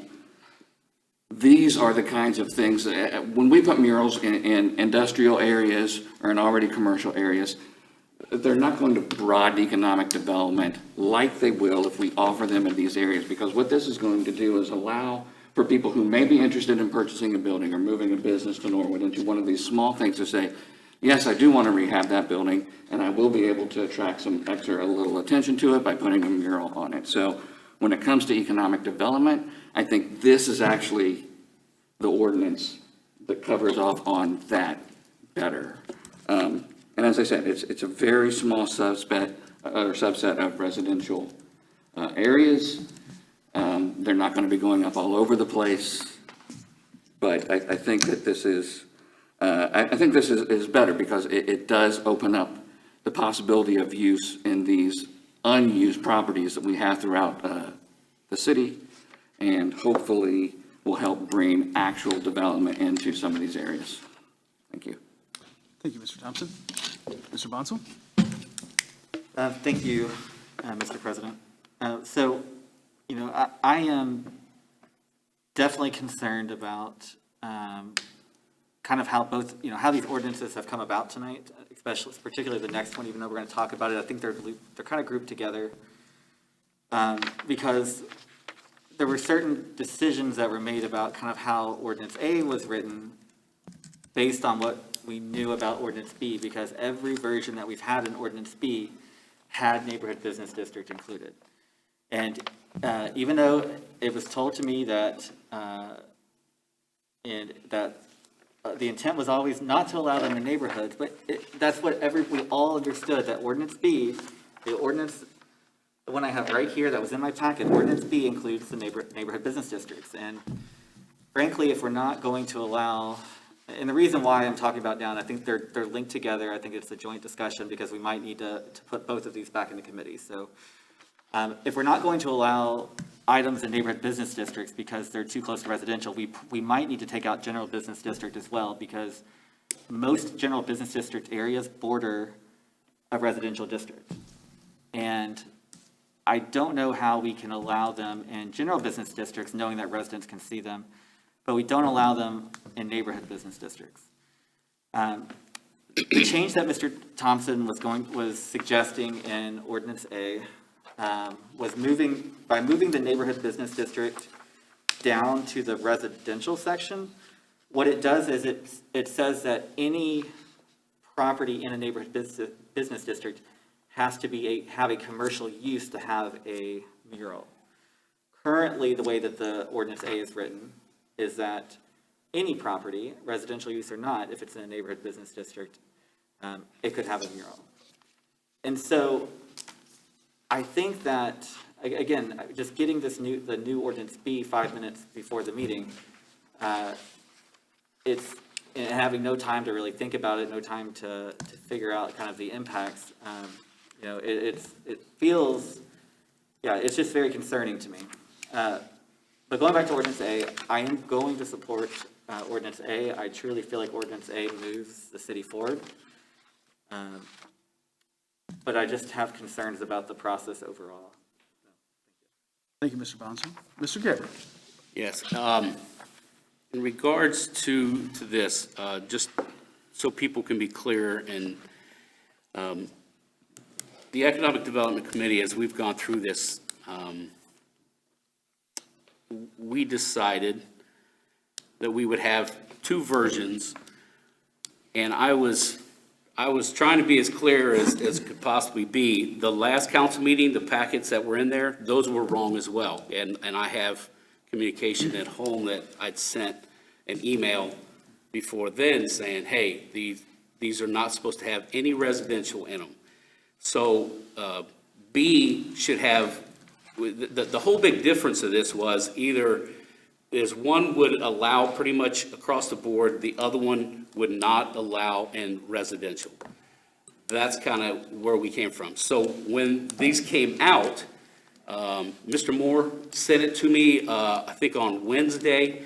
I was having computer issues and wasn't able to look at his red line version. When I was able to on Saturday morning, I immediately sent him an email saying, hey, point of clarification here, this should not have any residential in it, and that's how we got to that point.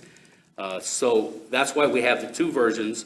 One is kind of across the board. The other one has central business district, general business district, and M1, M2.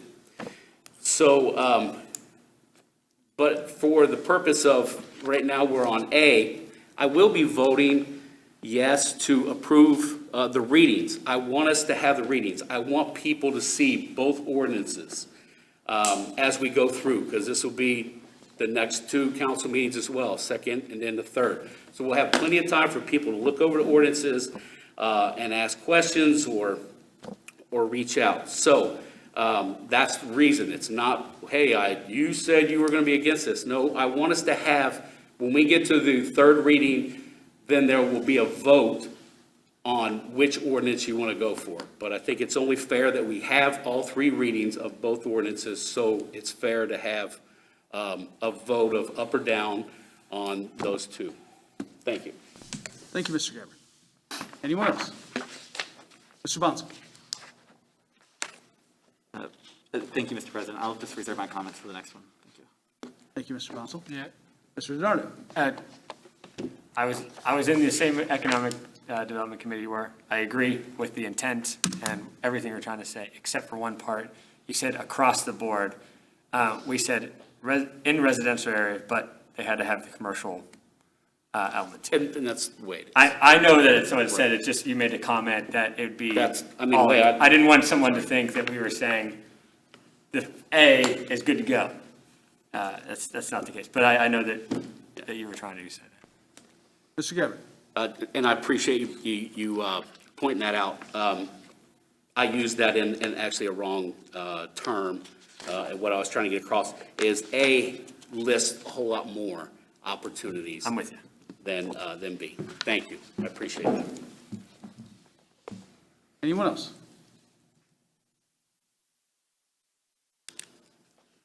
Please call the roll. Mr. Bunzel? Yes. Mr. Gabbard? Yes. Mr. Geraci? Yeah.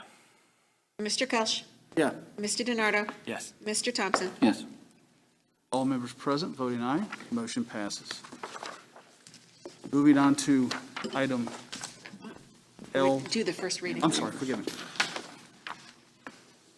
Ordinance amending Chapter 1321 of the Norwood Codified Ordinances to allow murals in certain areas of the city of Norwood. Thank you, Mrs. Williams. Moving on to item L7, ordinance amending Chapter 1321 of the Norwood Codified Ordinances to allow murals in certain areas of the city of Norwood. B. Mr. Gabbard? I make a motion that we have the first reading of Ordinance B. Motion by Mr. Gabbard to have the first reading. Mr. Thompson? Second. Second by Mr. Thompson. Any discussion? Mr. Bonzo?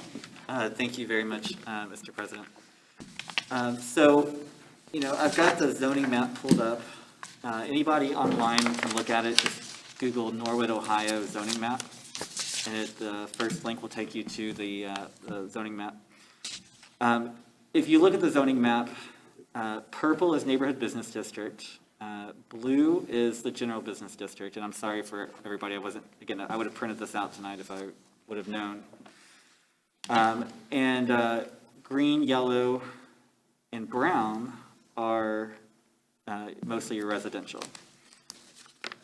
And if you look at this, and you can look at, the general business district, all up and down Montgomery Road, you can see some on Smith, but there's quite a few places where there's general business district in the middle of neighborhoods.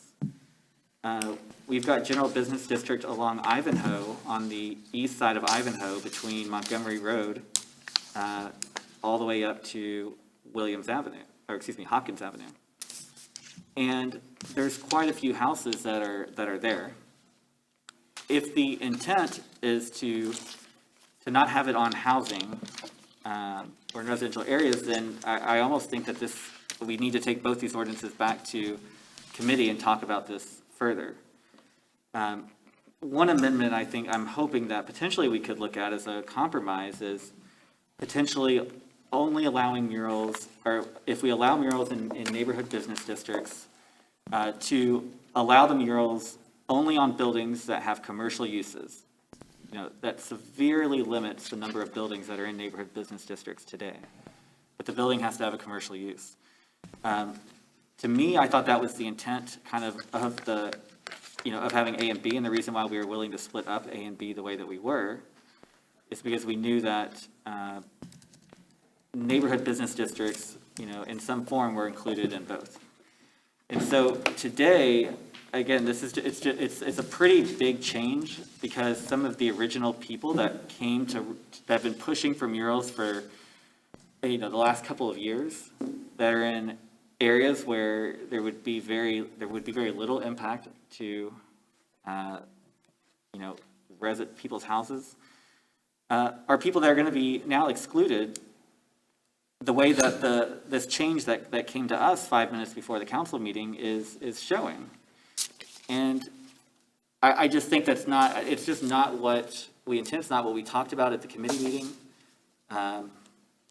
It's not what was presented to us, except tonight. Tonight's the first time. So, I would like to make a motion that we amend Ordinance B to include neighborhood business district on any building with an approved, or basically with an approved or grandfather, with a commercial, on any building with a commercial use in a neighborhood business district. So my motion is to amend Ordinance B to add a section F3 to allow for commercial uses, murals in neighborhood business districts on buildings with commercial uses. Mr. Bonzo, we have a motion by Mr. Gabbard and a second by Mr. Thompson. Yeah, I'm trying to amend that motion. Please. I'm making a motion to amend the ordinance that we're considering right now. Yeah, I'll rescind my second so that it can be amended if Mr. Gabbard would choose to. That's what I was asking. I would be willing to just remove general business district, but I'm not adding MBD in on B. But if you want, if you're concerned about the fact that GBD somebody could paint the back of Kroger's and a residents could see that, then I'm willing to remove that as an amendment, but I'm not adding any others. The whole, like I said, the whole purpose was no residential and residential, to be able to have it, we had two options. And I believe the other committee members understood that same thing, and, you're saying that we all believed that a different, I don't think that that's the case if you want to ask. I was going to raise my hand at the next discussion and say that I actually I did walk away with exactly this. I thought that this met the intent that I had discussed. I know it's what you thought too. So it's a shame that, you felt that you've walked away a little bit differently, but I thought separating them was allowed that corner store situation that you talked about to exist, and B did not. And my hope was that A would go through, but if they didn't, that's how votes go, and B existed to achieve at least some of the intent. Anyone else? Mr. Ponsel. Yeah, thank you so much. So, I'm thinking that there's, just from my hearing, that there's a fundamental, there's not a lot of understanding, or at least there's some misunderstanding of the zoning code in Norwood. I guess I left a meeting, and it's been discussed, I brought it up at Economic Development Committee meetings, are we including neighborhood business districts? Because I speak the language of the code that we have neighborhood business districts, we have general business districts, we've got R1, R2, R3, RMX. There are multiple zones, and so I've read the code, I understand the code, and I'm not trying to brag, but I'm just saying that was how I left the meeting, because that was how we talked about it. We said neighborhood business districts are okay. And so, again, the change is part of it, that's surprising to me, because again, every version that we've had, and I would have loved to have had a deeper conversation at the Economic Development Committee meeting, if I would have known after all of the versions that we've done that all of a sudden neighborhood business district was not going to be approved. And there was other conversations as well that happened that, would led me to believe that, that neighborhood business districts would have been included as well. So again, it's just a pretty big change as we're here today. I'm not sure about I potentially would be supportive of taking out the general business districts at this point. I think there's so many of those in residential areas that I think it's just concerning that it potentially could have an impact on those neighborhoods in the exact same way that having them in neighborhood business districts would have. But again, there's a lot of uncertainty again because I haven't had a chance to fully vet this out. So, you know, I would still like to see us talk about it in Economic Development Committee again, and have a fuller discussion and just leave with one united ordinance so that we can all understand that what we're voting on. And the community can understand too, kind of like what these changes do. Thank you, Mr. Bonsall. Mr. Dracy? So I had 4 pages of questions. I whittled it down to 21. However, because obviously we're not sure as to where this is going right now, whether it's going back to economic development, whether we're going to have an amended ordinance, whether we're going to vote on the ordinance in front of us. I'll say this one thing for right now until I figure out if I'm going to read the rest of these questions. Okay? For this to be worked on, for what I'm being told for 2 years, maybe longer, to come out with a two-page, extremely vague ordinance is astonishing to me. This is something that I have been complaining about for at least 2 years, and it was something I complained about when I campaigned, is that our ordinances in this city are extremely vague and whittled down to where they're an umbrella type of ordinance. You know, it's almost like the wild, wild west, where if we can find a loophole in a 2-page ordinance, we will find a loophole in a 2-page ordinance. I think some of my questions, if this goes back into committee, can be answered in that committee and possibly addressed in that committee. Otherwise, I can ask them all tonight, and we can address them tonight if you'd like. That's up to council members. I don't mind asking them. I don't mind getting the answers for them. But if it goes back to Economic Development Committee, then I'll ask them there. But I'll take advice from you guys if you want me to ask them all right now or wait until it's in committee, or if it's not in committee, then I'll ask them all tonight. Mr. McGabber? I'm sure glad, I didn't really realize you had a law degree. We pay a law department to put together these ordinances, and this is what they come up with. We don't have to dictate every single jot and tittle on every little thing, when it also applies as a part of the other parts of the code in there. There's no reason for Mr. Moore or Mr. Gary to write it out in every single little, paragraph when it's already being addressed in something else. So, but, I mean, if you've got your law degree, maybe you should run for a law department next time. If you want to feel like you want to ask all your questions, feel free. I got all night. So, I mean, I'm in no hurry. Thank you, Mr. Gabbard. Let me back up for just a second. Mr. Thompson, you rescinded your motion. Michael, did you rescind your? I still want to have the first reading. Okay. So on the floor right now, before we get any further discussion, you made a motion to have the first reading. First reading. Okay. Hold on just a second. Do I have a second? Mr. Thompson? Yeah, I'll second it. A second. Okay. I'd like Now discussion. I saw Mr. Kelch had his hands up first. I'll ask him. Thank you, Mr. President. The first ordinance, I don't agree with it all. I don't support. I think that's just too much for right now. I like art. I'm an artist, but I have a lot of people hitting me up in my ward where all this controversy is taking place. A lot of people that don't feel comfortable coming to speak at a meeting for various reasons, that don't really feel comfortable speaking online for various reasons. But my number's public record, my address is public record, so they feel comfortable talking to me. So with that said, I do support Ordinance B, and I would support 3 readings and vote it in right now. We're allowing murals in parts of Norwood, and that's still progress. I think it's clear that the previous council members' amendment or attempted amendment to this is simply just to give what this ordinance is not designed to give. My level of reading comprehension, it was clear that this was not designed to have any ordinances in any neighborhood area, any residential area. And to try to attempt to add that in, I feel like is a bit gratuitous, when I feel like, just gauging the room, I think we'd all probably support this ordinance right now tonight. I would urge us to kind of just, let's vote to have this reading. Let's see this thing going, and I will be supporting Ordinance B. Thank you, Mr. Schultz. Mr. Thompson?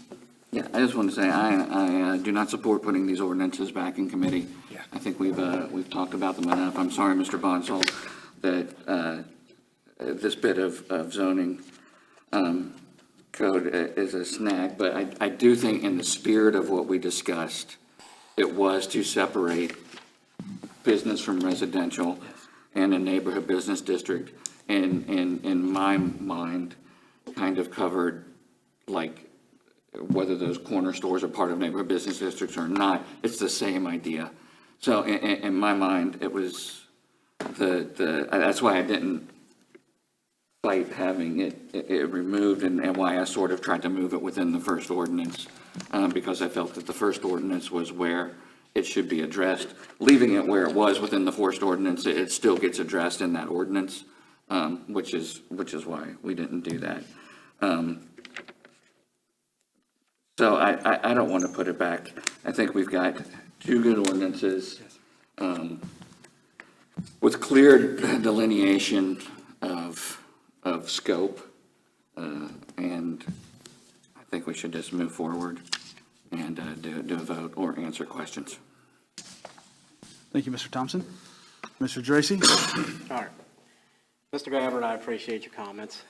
I also do not support the GBD being on the second ordinance. And, you know, if we're amending any ordinance, it needs to be, take the GBD off there, because if other residents within the neighborhood don't have the opportunity or don't want to look at the murals, but those on Lafayette say have to look at the murals on the back of Surrey Square, that to me is not fair. So I would say that I would love to see the GBD taken out of there and do this strictly like what Mr. Gabbard had mentioned. There's one that has an all-in for residents, businesses, whatever it may be, and there's one that is strictly manufacturing and strictly, I guess, commercial use, as we're calling it. So one of the questions that I have here, and some of these may be repetitive from people that have written in, just because it seems like a lot of people that have written to me in the past day, because these were created probably 4 or 5 days ago. Could we not repeat them then? Could we not repeat them then? Well, I'm just saying, there's some of them that might repeat from the 2 letters I read. Mr. Nardo? Sorry. Once again, like I said, no mural should be visible from a residential property. One, you know, there's all kinds of articles that people can bring me and say that murals raise the property values of these houses. However, I will tell you, speaking with 6, now if you want me to go higher, but 6 real estate agents, that a mural on a piece of property that faces a residential home only attracts a specific buyer, okay? Now you've reduced your pool from, let's say, 100% of buyers to maybe 10% of buyers. Now you've got a $200,000 house that could get lowballed into a $150,000 house or a $140,000 house, because those realtors say, well, this house has no attraction, nobody wants to go see it because of that mural. And that buyer may go, I love that mural, but if there's nobody bidding on it, I'll go ahead and put my low ball in there and see if they'll take it. Now you're reducing your pool of buyers. That is why I'm trying to get the GBD and the MBD out of that ordinance, just because we don't want somebody on Lafayette not being able to sell their house for the price that they should be getting if it was in a different area of that city, because that area didn't have a mural. Why isn't there language in here referencing a professional muralist, okay? Why Is there or isn't there? Why isn't there Why can't you have language in there for a professional muralist? My guess would be, if I can, that that's First Amendment. A person doesn't have to have a professional do their artwork for them if they consider themselves an artist. Whoever wants to do that can do that. Plus, I don't know that there's really, like, I don't know that people register anywhere as professional muralists. It's just sort of something people do. So that's why it's not in there. Okay. And as far as the products, I believe in here it states high-quality materials. There's no specific idea of what a high-quality material is. There's mural art out there. There's mural sealant out there. There's things out there that we should be specifying in here, because right here it says high-quality materials. I could literally go out there with exterior paint, paint a mural, and let it go, just based on that. And this is where I come back to it being slightly vague. I understand you guys did a ton of work on this, okay? I get that. But like I said, there are things that I saw in here that I could perceive and anybody else could perceive as being vague. So something like high-quality material, to me, could be any paint that could go outside. Exterior paint from Sherwin-Williams. Maybe that's splitting hairs, I don't know. Is there a question you have in regards to that, or you just make it? Why we've just got it as a high-quality material versus having it laid out as mural paint, mural sealant? Mr. Thompson. I don't know that I can address specifically the why high quality, but I will say that somebody who is willing to invest in putting a mural on their property, it's a significant financial investment because of the amount of materials required to put it on. So it would behoove them to not just go get cheap paint and slap it on their wall. They would probably learn about that when going through the process and talking to the arts board, which we will establish to go along with this.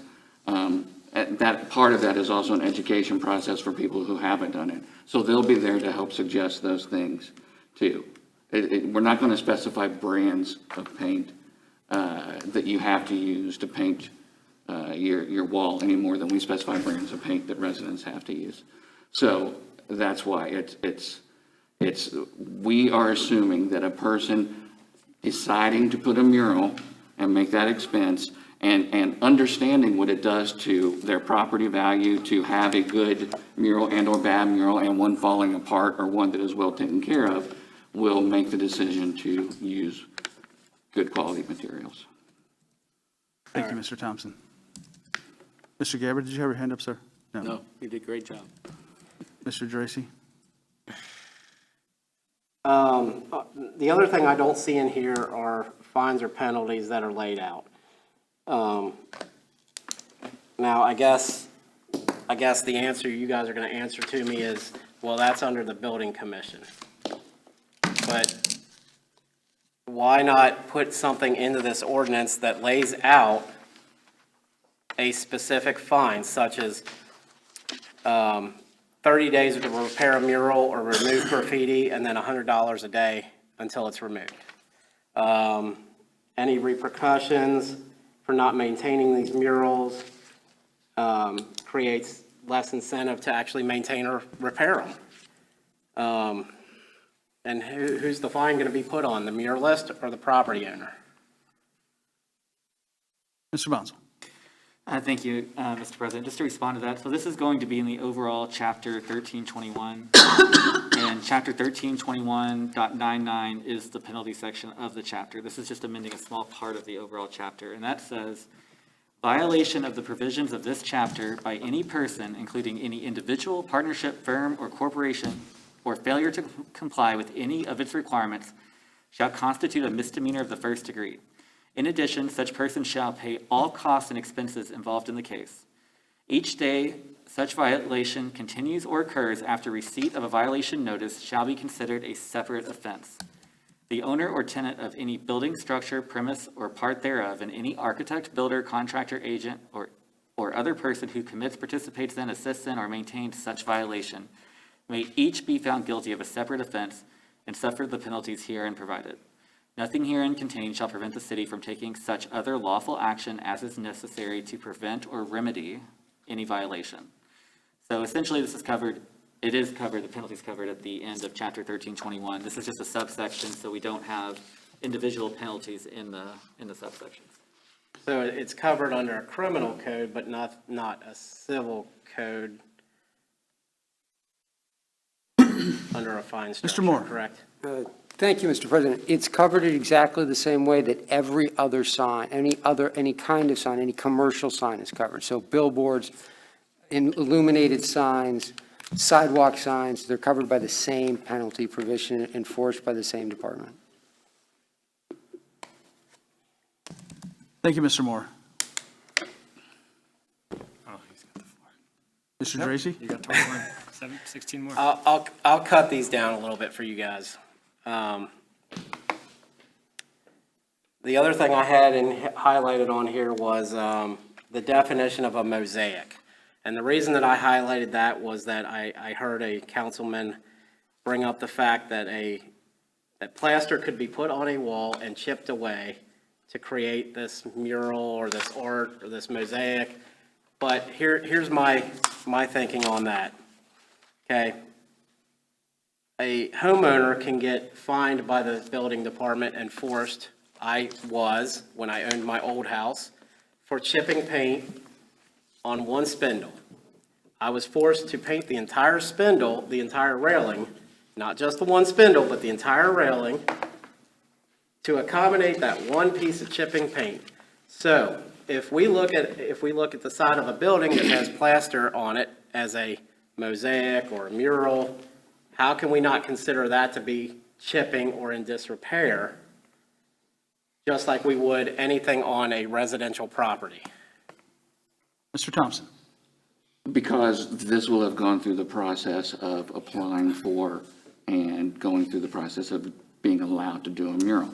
So it's an aesthetic thing, and it is subjective. I would probably say that what you're not going to see is what looks like a poorly painted wall with paint peeling off of it. That I don't think I can't imagine anybody who would want to invest in a mural that looked like just chipping paint off of a spindle. But there are different mediums for which you can put murals on a wall with, and that was one example I had used. I can show you images of those if you want to see them. It's a very famous artist who does them around the country, around the world. And what it doesn't look like is chipping paint. It's a process, and it's a medium for this artist to create artwork. So that's why that example, I use that example, but that's why we have the mosaic kind of thing in there, because there's different ways to create images on a wall. It could be with paint, and to be perfectly honest with you, probably 95% of the time to 100% of the time in our neighborhoods here in Norwood is going to be paint. But you can do murals out of mosaic tile or out of different kinds of things. The whole point is to make an aesthetically pleasing picture, at least to the artist, and that's why that's included in there. Thank you, Mr. Thompson. Does anyone else have any questions or comments? So to follow up on that, I'm sorry. If a person that owns a house with a plaster wall on the exterior has chipping plaster off of their wall, what would you expect the building department to do? The building department will go out, issue a letter, hey, you need to fix that. I mean, can that person go out and technically say, well, that's a mural or create a mural? But no, they couldn't, because it's on a residential structure, which they're not allowed to do, and they haven't gone through the process. Well, we haven't voted for any of that yet, but what I'm saying is. But that's what we are talking about, so you can't rewrite the ordinance just to fit the narrative. Well, no. Okay, well, we had another councilman discuss both ordinances at the same time, so I'm kind of moving into the other ordinance that. That's fine. A, of, let's say, a resident says that that's a mural. Yeah. Did you understand what we were talking about when we described what A was about it being on very specific properties, Correct. not houses? They are on businesses And so, but you're using as your example a Okay, resident, well unresident then I'll house. change that to a business. Okay. Have they gone through the process of doing a mural? Absolutely. And if they have gone through that process of doing a mural, and it has gone through the Art Advisory Board, and they have put it up there, and for whatever reason, they chose to make it look like a tore-down plaster wall, I suppose that if a business owner wanted to do that and thought that was going to increase their property value and increase people's perception of their business, that under this code, the way that it is, it would be allowed. I cannot imagine somebody wanting to invest money in their own property in such a way that would make people not want to support their business. And I wouldn't look at it as not supporting the business, or not supporting it or not supporting it, but I have seen outside of murals, crazier things done to businesses, okay? I have seen it. You look Fine, but at, we're talking you about know, murals. I mean, I've seen it done. It might be a hypothetical, but hypothetical typically will turn out to be reality. Mr. Bonzo. Yeah, thank you, Mr. President. So I would just say on this subject too, again, if they wanted, I mean, nobody is going to get written up by nobody is able to, if they get written up by the building department, they don't have any murals on their walls, get written up by the building department, they're not going to be able to then go and say, oh no, look, that's a mural. They would have had to have submitted the application, paid the application fee, submitted architectural kind of drawings, basically plans of the mural that's going to be there. So I would just, again, these situations are so, they're very much out there when it comes to that, because again, the mural, they would have to have applied ahead of time and said, look, my little chipping paint on my spindle or on my wall, that's my mural. And also, just remember too, there's a minimum for how big a mural has to be. It has to be either 20 by 20 feet, or it has to cover 50% of a wall, whichever is a smaller amount. And so this likely wouldn't even apply anyways. Thank you, Mr. Bonzo. Mr. DiNardo. Yeah, first, and I'm sorry for having attitude with you earlier. I would ask that a lot of the questions that you had were brought up throughout the 5 economic committee meetings, and I think that was something that we specifically tried to address in the language that a law department and a lot of people involved considered. I'm only bringing that up to say, I know you had 15 by my count more questions, but is the intent of these questions to try to bring it back to economic committee and change the language? I think so, but if I'm wrong, correct me. Or is it to just bring them up for public thought, which is you're allowed to do, but if it's the latter, we tried to do exactly that in the economic committee, which was televised and has been labored many times. And I understand that. However, and I've watched these meetings, some of these questions I have not seen addressed in those meetings, and that's why I'm trying to address them now. So far, 6 for 6, we have addressed them. That's why I said. I have not heard them addressed in any of the meetings. Gentlemen, let's make sure all questions and comments go through the chair. Thank you, Mr. Thompson. Thank you. To be honest with you, that's why we're able to come up with these answers so readily and so quickly, is because we've talked about these at length.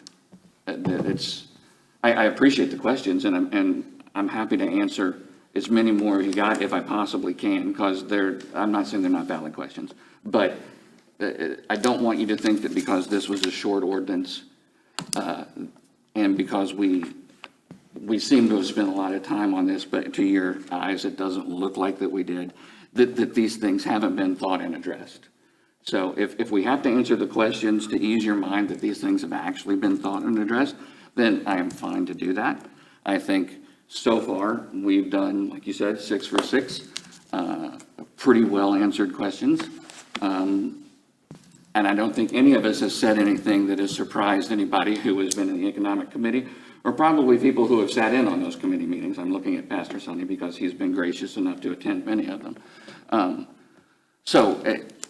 Happy to keep going.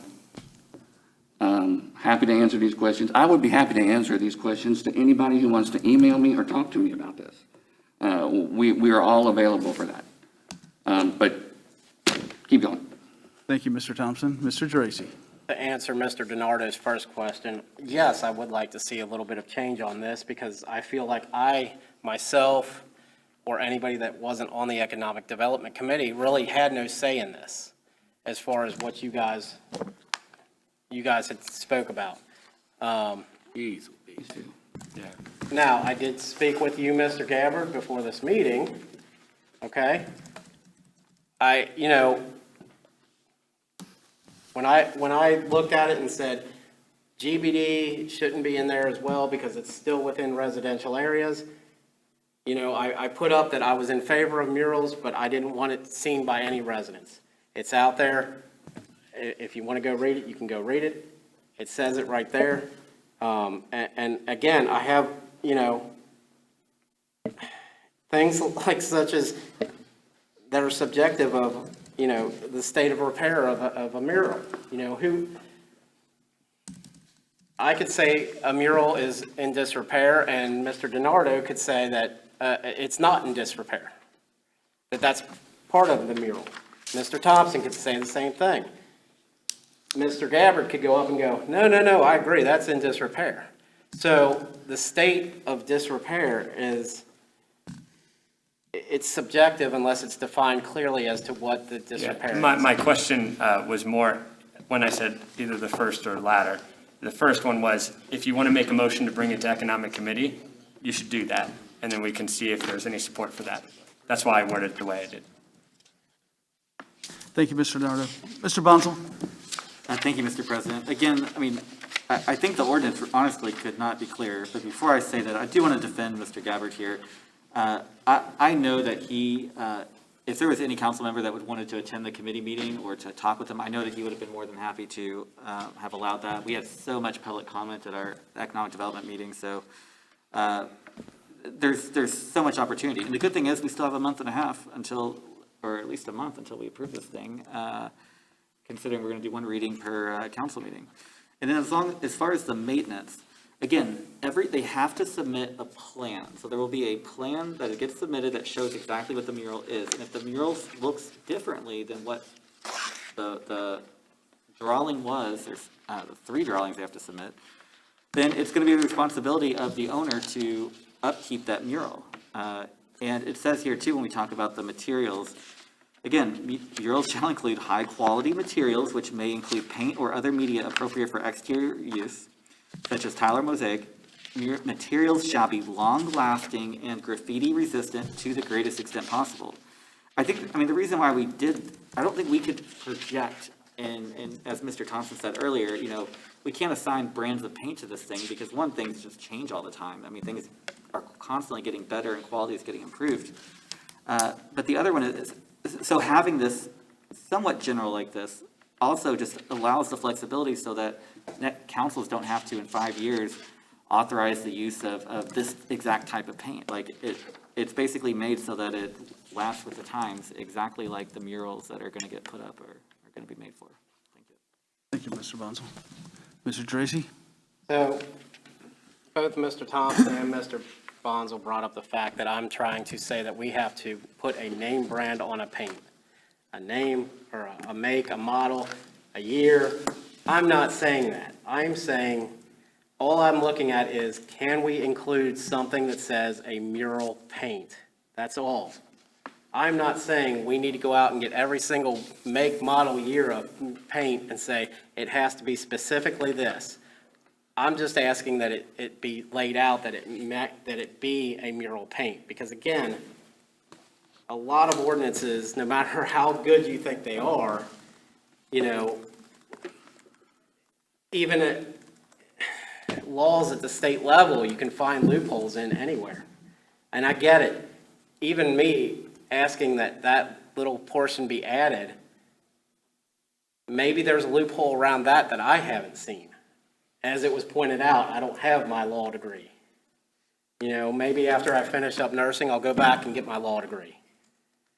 But the point here is that I'm asking for little things that I thought would have come up without me having to come to a committee meeting and asking about them. as a resident.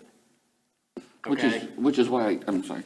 Mr. Thompson. Which is why we can answer those questions, because you didn't come to those committee meetings, but we were there, and we have talked about these things. I don't know that, like, if you say you have to use a mural paint, there's not too many brands of mural paint out there. There are lots of brands of exterior paint that have lots of different quality and stuff. Very few of them are going to be labeled mural paint. And to be honest with you, I would be questioning the quality of anything that labeled themselves mural paint. So there's reasons why we don't have the things in there. And so I ask you to continue asking your questions so we can get through them and answer them as quickly as Or move possible. them to Economic Committee. Make a motion. We can see if we support it or not. Well, I mean, if I make a motion and it doesn't get supported, then I still don't get my questions answered now. Well, gentlemen, there's already a motion and a second on the floor as Correct. the first reading. That's, Yeah, you're right. You're right. I guess, I don't know.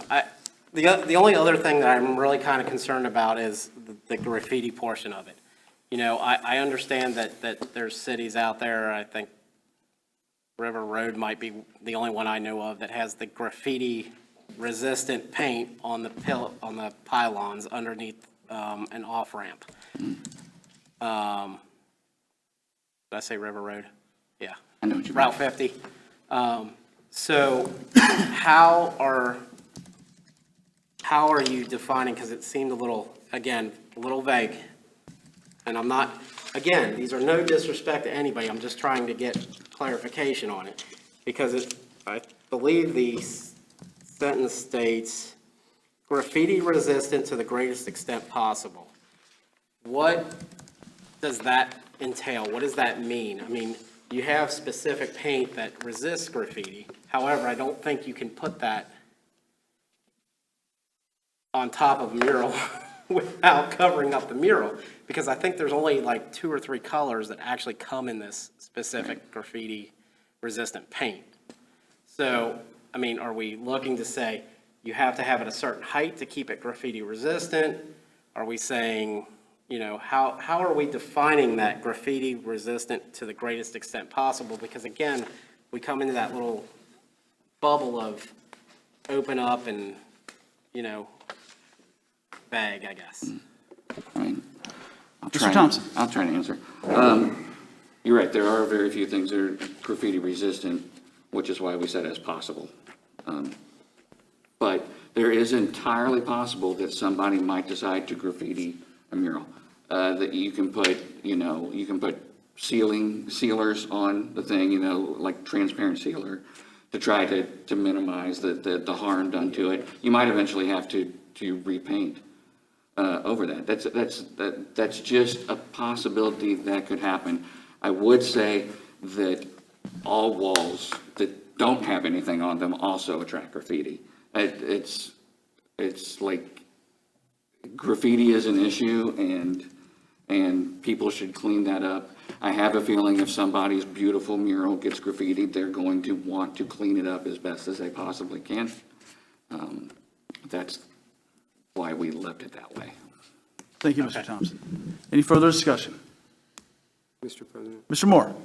Thank you. Just I wanted to offer this as, just in context, the sign code. So this governs all the signs, and there are very few residential properties in Norwood that can't see a sign. Or at least not, there's a lot that can, based on the commercial buildings that are just the way that the city's designed.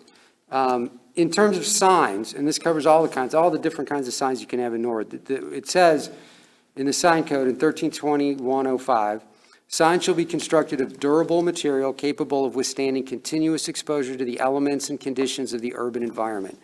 It doesn't go through and say, it's got to be this kind of plastic, it's got to be this kind of paint, it's got to be this kind of wood. It does recommend specific types, and it does go on to say that materials such as wood, metal, ceramic, and stone, synthetic materials should only be used if they're designed to resemble the recommended natural elements, but that's an aesthetic issue, not a durability issue. It discouraged plastic and acrylic panels are strongly discouraged. So when I drafted this, the reason that I didn't put in a lot of specifics, first, because I'm not I don't know what kind of engineer that would be, but primarily because it's the kind of thing that every single one is going to be a little bit different. And the idea is to, like, here's the intent. Don't bring us something that we know is going to be made out of crap and fall apart in 3 years. And to match kind of what we have for the sign code. Because these things change over time, and what's available changes over time. The graffiti resistance, the ability to clean graffiti has changed dramatically in the last 10, 15 years, based on some pretty common kind of materials that are out there. But that's the reason it's not more specific as far as what the materials need to be and to have, like specifications for them. So just some background. Maybe there's a better answer, but that's just the logic behind the language that I used. Thank you, Mr. Moore. Anyone else? Mr. Tracy. All right. I appreciate everybody answering questions. I appreciate you sticking it out. I'll cut my questions short. I appreciate the time that was put into this and the effort that was put into this. I do. I'm not taking that away from any of you guys, okay? Absolutely not. Because my tone sounds a little, that's my tone. That's just how it is. It's kind of like the faces that are made. I don't want to say it over public air, but it's kind of like the face that's made, okay? That's just my tone. I don't come out trying to be mean about anything. I'm just asking questions, and I appreciate the answers to the questions. However, I will say for my last thing, I cannot support this, at least the second one either, just because the GBD is in there, and I would like to see that removed. Just as Mr. Gabbard had said earlier, we have one that includes everything, and we have one that includes that does not include any residential or visual of murals from any residential home. Thank you, Mr. Tracy. Anyone else? Mr. Gabbard. I'd like to amend my motion to remove the GDB. And if I could ask a question to the law director, does that say office in there as well? Mr. Moore? Yes, it does. The discussion was, okay, in the initial discussion of the request that I got, and I think Mr. Thompson did kind of a rough draft, like, here's some of the guidelines we want, just kind of an outline of it, and it was like commercial. And so what I did is I put in that section all of the commercial districts, and that's manufacturing 1 and 2, central business, general business, neighborhood business, office. And so I just included all of them. So I don't have a specific, I didn't look at the map to see, kind of where those would all lie. Mr. Gabbard. Follow-up question. Thank you, Mr. Moore. Based on this discussion, and I'm going to amend my initial motion to remove GDB, but should we remove office as well? So it's strictly just Central Business District, M1, M2. Mr. Moore? Would that be advisable? I will not support that. Yeah, that's not what we really talked Okay, about. all right. I can say I don't. What about the GDB? I will not support you removing that either. All right. I think. We'll if leave I'm- it as is. Mr. Thompson? I think we live in a very densely packed city. We have, it's impossible almost from any resident to not see another business or a sign. So if you're trying to eliminate the possibility that a resident could potentially see a mural, then we should not be doing murals in our city. The whole point is for residents and people who come to our city to be able to see the murals. So I do not support removing from the general business district. I support your removing the neighborhood business district, your original one, but I don't support amending any farther. Thank you, Mr. Thompson. Mr. Gabbard, did you rescind your? Yeah. You rescinded your motion? No, we're on. Yep. And you're okay, Mr. Thompson? Still second. Yep. Mr. Tracy? Again, we can go through 3 separate readings of this, and I'll get to the end, and I'll tell you right now, I still won't support this with GBD in there. And the biggest reason is because this whole thing that started out, when this started out months ago, and then as it evolved, came out to, let's have an ordinance for everything, let's have an ordinance so that residents cannot see it. And I don't think it's fair to put the residents into this category to where, if they don't want to walk out or have a cup of coffee at 7 o'clock in the morning on their porch that they need to look at this, or that they go to sell their house, and they end up with a smaller pool of people because of that mural. You know, we're not allowing, you know, the residents such as Lafayette to have the same freedoms as somebody on South Madison. So, I mean, I'm trying to be as fair as I can, and again, I did not want murals at all in the city of Norwood, at all, okay?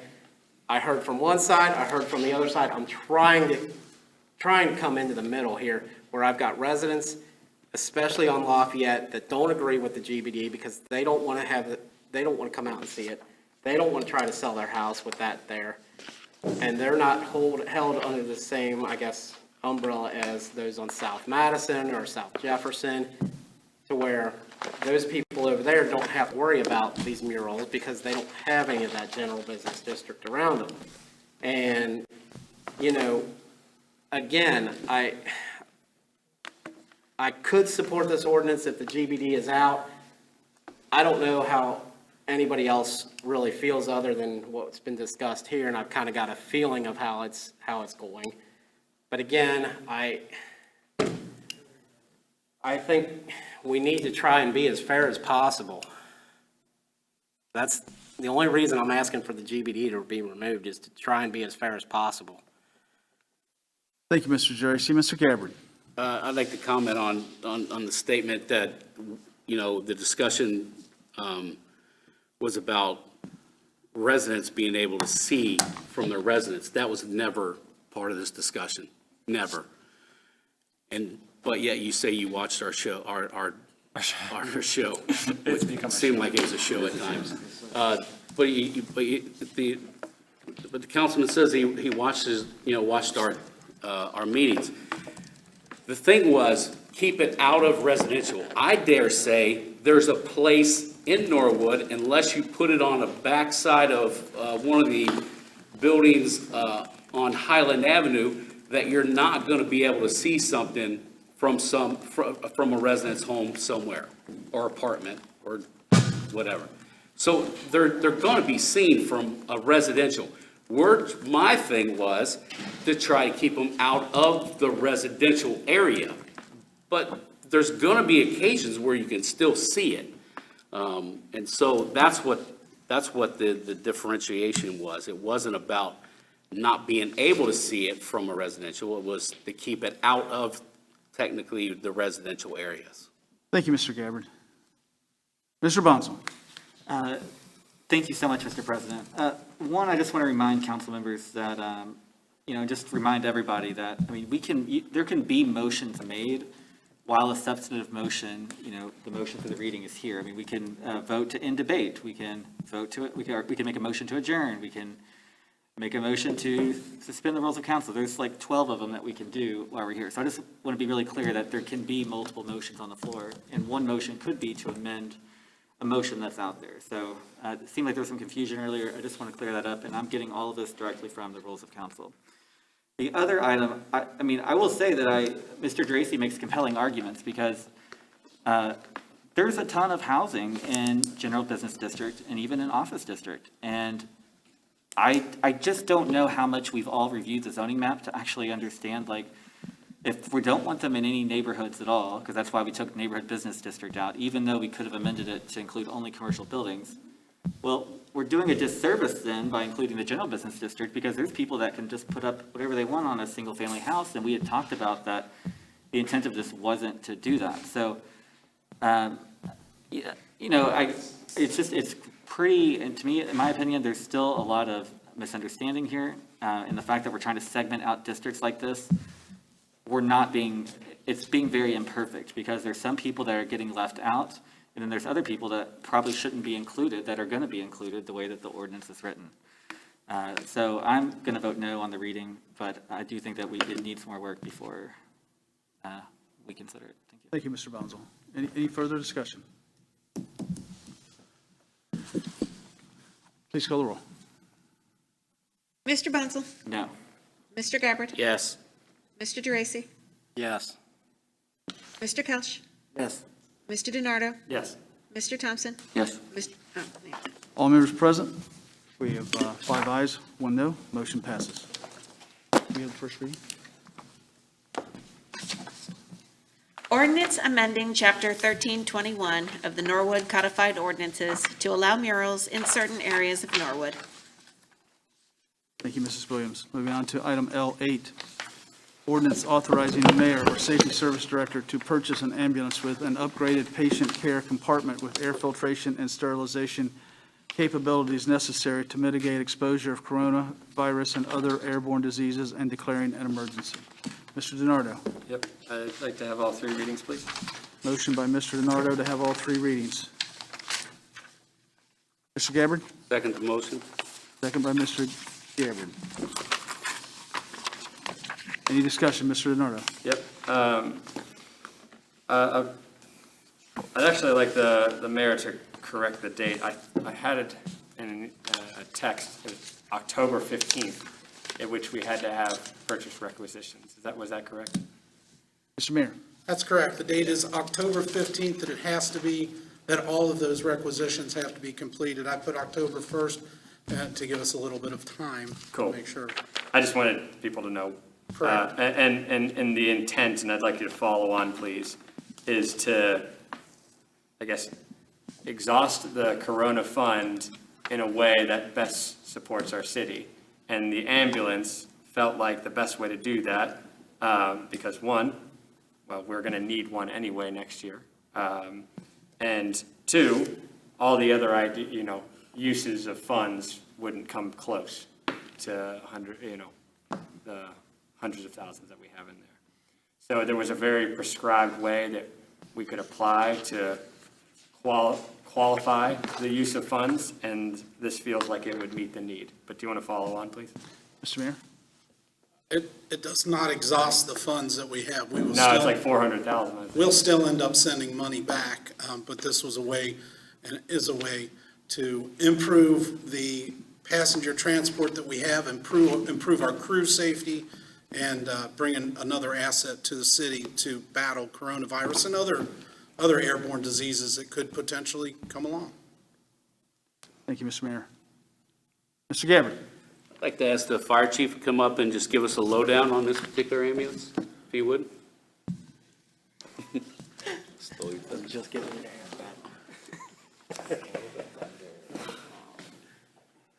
Feel bad for him. Good evening. So this it's been a long process. We've been working on this for 10, 14 days. There's a lot of hoops to go through with CARES funding and getting it qualified.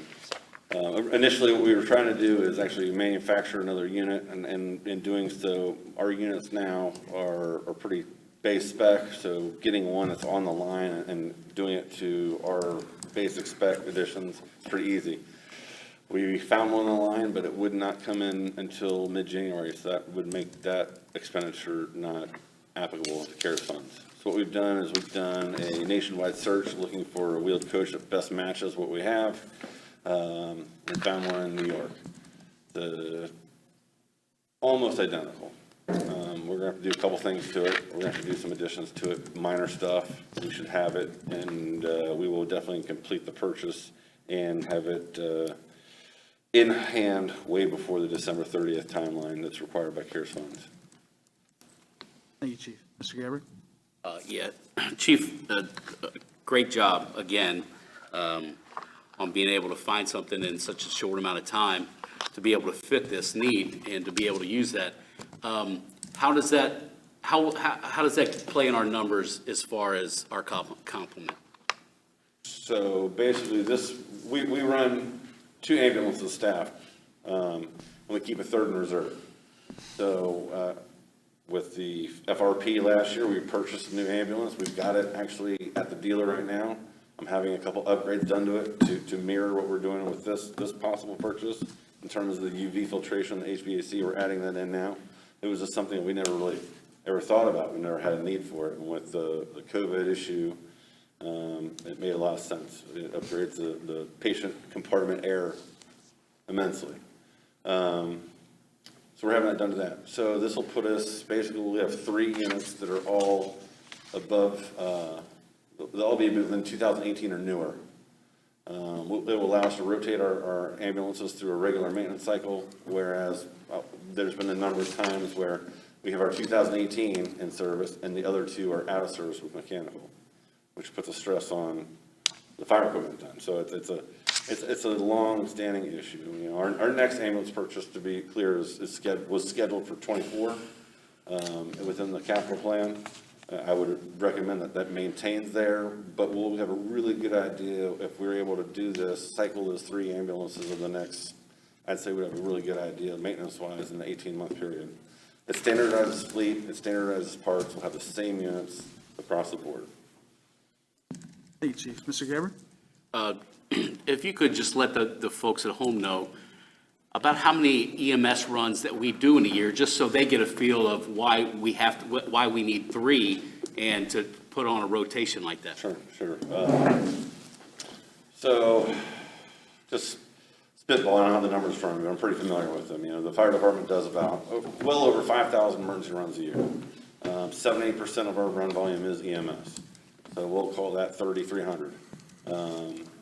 It's a lion's share of what we do in terms of emergency response, but it's also critical. And you know, this fire department's won awards for its EMS care, right? And it's something that we're proud of, and not only for the residents but for the staff. I mean, this gives them a higher level of protection. You know, these guys have been working under the COVID issues since probably February that we know of, and we've been very lucky. But, you know, but it's dedicated staff. They're doing what they're supposed to do. The officer groups are maintaining the position of the department, trying to make sure that we're keeping our guys safe. This just enhances that. It enhances it for the citizens as well. Yeah, great, thank you. Thank you, Mr. Gabbard. Thank you, Chief. Anyone else? Mr. Bonzo? Yeah, thank you, Mr. President. So one, I would love to, when we know these things are coming, if we could just, even if we get an email at noon that day, I'd love to know about these ordinances before coming here to the meeting. So just as a point of clarity for whoever needs to know that, because I did not know what it was. However, hearing the fire chief, knowing what we can use the COVID funds for, it's an ingenious use of it. So because it's going to be, as Mr. DiNardo said, it's going to be a very, it's something that we'll already need to buy in coming years, but we'll get it now. So I do support the ordinance and happy that we're going to be getting this. Just be good to get it just earlier, just so I could have called or asked questions and what have you. Thank you, Mr. Bonzo. Anyone else? Thank you, Chief. Thank you.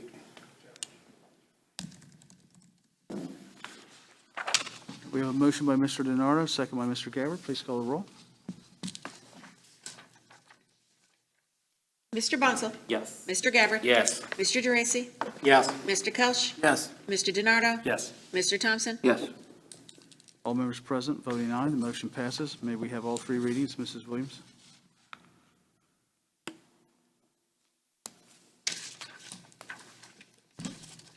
Ordinance authorizing the mayor or safety service director to purchase an ambulance with an upgraded patient care compartment with air filtration and sterilization capabilities necessary to mitigate exposure of coronavirus and other airborne diseases and declaring an emergency.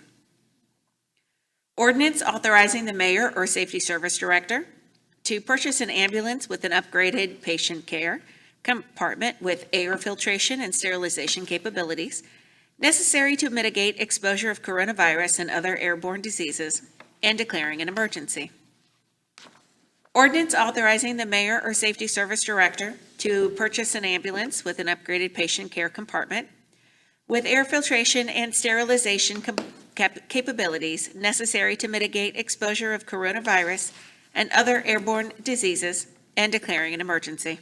Thank you, Mrs. Williams. May I have a motion, please? Mr. Bonzo? Thank you, Mr. President. I move that we approve the ordinance.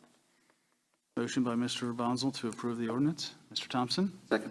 Second by Mr. Thompson. Any discussion? Please call the roll. Mr. Bonzo? Yes. Mr. Gabbard? Yes. Mr. Geraci? Yes. Mr. Kelch? Yes. Mr. DiNardo? Yes. Mr. Thompson? Yes. All members present voting aye, the motion passes. Moving on to item L9.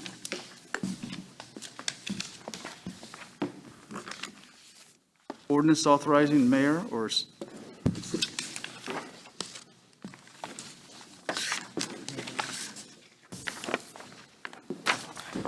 ordinance making a special exemption for all full-time unclassified appointed employees with more than 4 years of continuous service to the city of Norwood for unused sick leave benefits.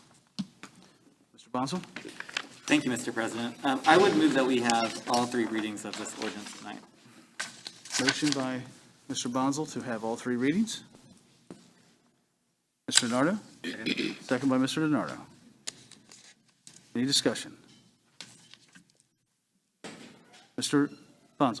Thank you, Mr. President. So the reason why I made the motion of all three readings, this is now going to be the third regular council meeting that we've had discuss this topic, plus we've had the committee of the whole meeting.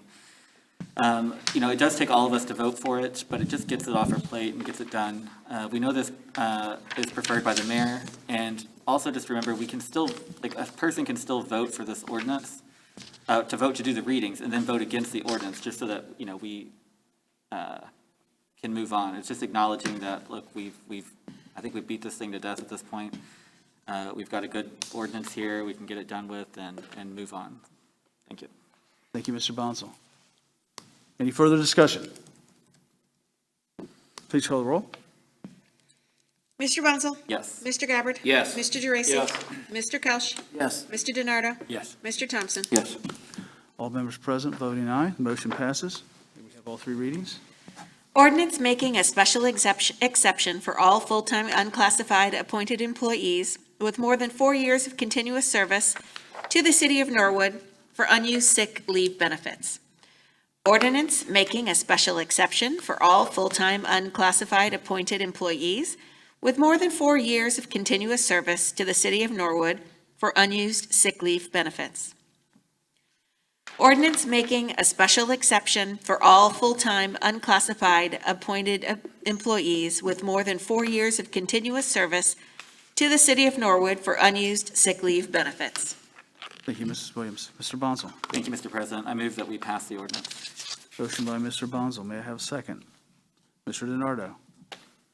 Any discussion? Please call the roll. Mr. Bunzel? Yes. Mr. Gabbard? Yes. Mr. Geraci? Yes. Mr. Kelch? Yes. Mr. DiNardo? Yes. Mr. Thompson? Yes. All members present voting aye. Motion passes. Moving on to item M, administrative reports. Mr. Mayor. Thank you. I will be brief.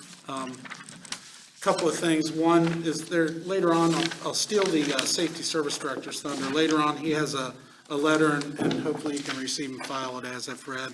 Preliminary construction schedule for the cathedral in Shanmore. So street repaving will start towards the end of this week, towards the end of the month. They will start on Shanmore and Cathedral. They'll be doing, the first, there's a process to this where they come out and do the planing, which is where they do the grind off a level. They put on an intermediate course, which is a leveling course. Then they start doing ADA ramps.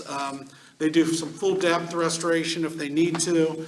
They'll do some small curb replacements. They are not doing full curb replacements. This is not a complete restoration of all surfaces. This is improving the driving surface.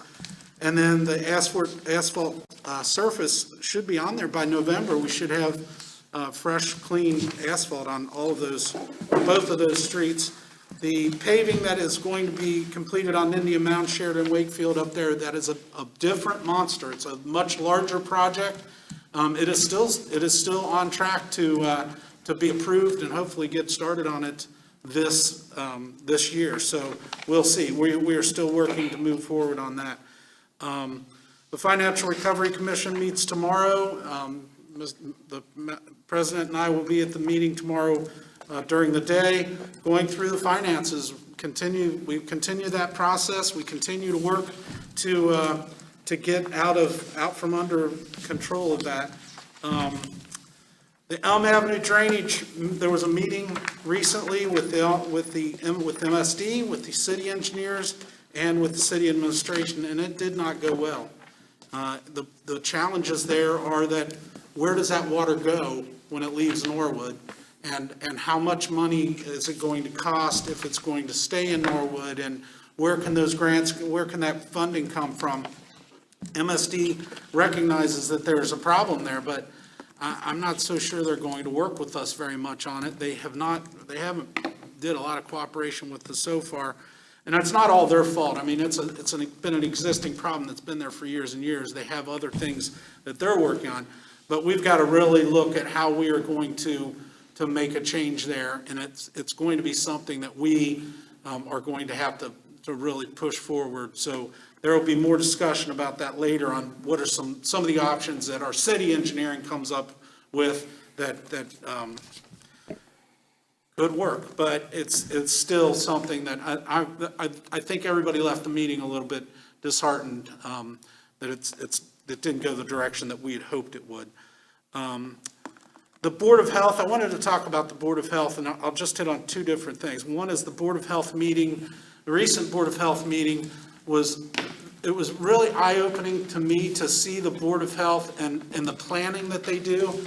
They're talking about not only the COVID vaccines and how they will be administered, and really, they're already started making plans on the COVID vaccine. They were talking about the H1N1 vaccinations that they did years ago and how they administered those. They're also talking about the flu shots that are starting and that they will be putting out through there. So the Board of Health is sort of that, they're that group that you really don't hear a lot about, but when you sit in on a meeting, you understand how much they bring to our community when it comes to health and safety of our community. They really are making some great strides there. Brian Williamson, as our health commissioner, is doing a great job. He's taken that leadership role on, and he's moving that group forward. Gina Croft, who's our nurse working in there, working with all the school nurses and working with the nursing aides and working with the health clinics and all the different things. And they are just really an asset to our community. And if you go to a Board of Health meeting or if you stop by and talk to them, you find out pretty quickly. We've got some Board of Health members like Kathy Hammond and Jesse Lane and Debbie Newton, and I'm sure there's a couple that I'm missing, but all of them really have a good understanding of what it takes to keep the city healthy. And they've done so much good work over the years that we sort of take for granted. So if you've talked to any of the Board of Health people, there are some really great people that are there doing some good work. And then I'll wrap up by talking about volunteer service in the community. There are many people, and I've already received some letters from different people and some emails from different people talking about their neighbors who are doing great things in the city. And a great thing could just be, they get up every morning and go walk through their neighborhood and pick up trash. And they're the first person when somebody, the person down the street is sick to stop by and say, how can I help? Those are great community members, and I love hearing the stories of those people. We've got a child that's been putting out a COVID newsletter in one of the communities. So there are some great things going on. Please send me some information if you see that. I'll put together, a letter of commendation, something from the mayor's office, something from the city, just thanking them for that. The last thing I'll talk about is the bulk purchasing and the purchasing that we connected up with Hamilton County to do bulk purchasing. So we've cleaned up City Hall. We've gotten a lot of things out of City Hall on the internet website, getting rid of stuff. But here's one of the benefits that I think is incredibly important. Last year, we paid $95.95 per ton for salt, last year. This year, our price for salt is $58.87. And you could say, well, there's a salt, there's more salt, whatever.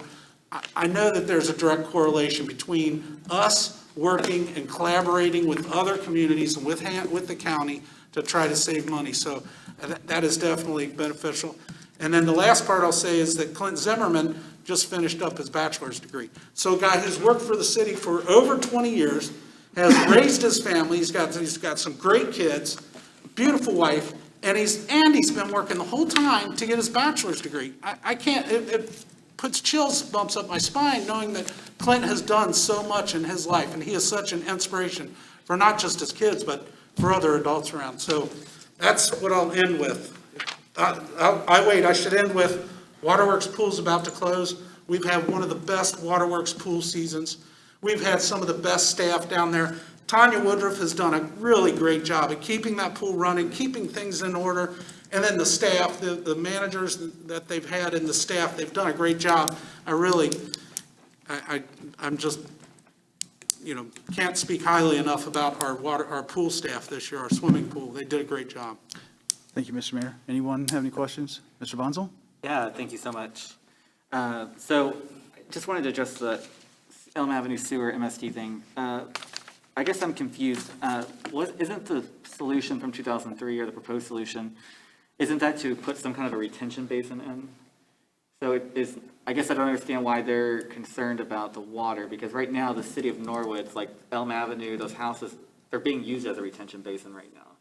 And so basically putting another one, like putting an actual retention basin in, that's not people's basements, that's not Elm Avenue. I guess it's the same amount of water leaving the city. It's doing exactly what it is today. It's just leaving slower than the capacity would allow it if it were to all leave when it rained, right? Like if we could get rid of all of it as soon as it rains. So, and then the other part of this, I'd just say, I'd love to hear any of your thoughts on that. The other part is that, like, the MSD, these engineers are not the final say. I think there's escalation that could happen to the MSD director, to the city manager in the city of Cincinnati, and then ultimately to the county commission. And I would love to help you with that if you need that, because I do not want to let MSD walk all over this project. I think it's too important, and I think that there's got to be some compromises that can be made so that we can move that forward. So I just would invite you to reach out if I could be of assistance. Thank you, Mr. Bonzel. Anyone else? Thank you, Mr. Mayor. Thank you. Moving on to item N, unfinished business. Do we have any unfinished business? Mr. Thompson? Yes, Mr. Mayor, you mentioned something about having leftover COVID money that we're going to have to send back. Is there, I don't know all the stipulations and stuff that are associated with finding things to spend that on, but I would hate to not take advantage of that money. Is there things we can get for the health department that they can use in their planning or anything? The ambulance is great, but knowing that you said there were $400,000 and we figured out how to spend 140 of it, I would like to take advantage of it if possible. So I know we got finite time. Yeah, there's also, sorry, you asked it. It's okay, to whomever. There's also $100,000 of money that was already taken out of that pot too, to pay labor for the time that people weren't in the building and things like that, that we were able to classify. But I guess the question still remains, there's going to be money, so. Mr. Mayor. We have interdepartmental a meeting every Monday where we talk, and we've talked about just that. So department heads have submitted more requisitions. We are working and looking at other areas where we can take advantage of that funding that's there to try to help the city out. The health department absolutely is taking advantage of some of that stuff. The police department, fire department has a couple of other things that they'd like to do. So we're doing our best to utilize that funding as much as we can. But it's hard when you throw $500,000, $600,000 at the city and say, you have to use it by this, the 10th or the 15th of the month. It's tough. We're scratching our heads finding some ways, but we'll utilize everything we can. Absolutely. Thank you, Mr. Mayor. Thank you. Any other unfinished business? Thank you. Then we'll move on to item O, new business. Any new business? Mr. Gabbard. I'd like to place in the committee of a whole Exposure, the group that has the digital signs, so they can give us a little bit more in-depth presentation and also be able to answer the questions so we can hopefully move forward on that. Thank you, Mr. Gabbard. And then I'd like to also place in the committee of a whole Tri-State Trails for them to give a presentation on potential trail ideas, bike and walking throughout our city, connecting Wasson Way, connecting the new playing card site, Waterworks Pool, a lot of connections there, but for them to come and give a presentation as well. Thank you, Mr. Gabbard. Anyone else? Mr. Dracy? I want to thank Mr. Gabbard for the sign, placing that sign in the committee of the whole. I heard you guys speaking on it at the meeting the other night, and I'm glad that you're wanting to bring him in for a little, I guess, more detailed. Yeah. And, geez, old Pete's, it's been a long night.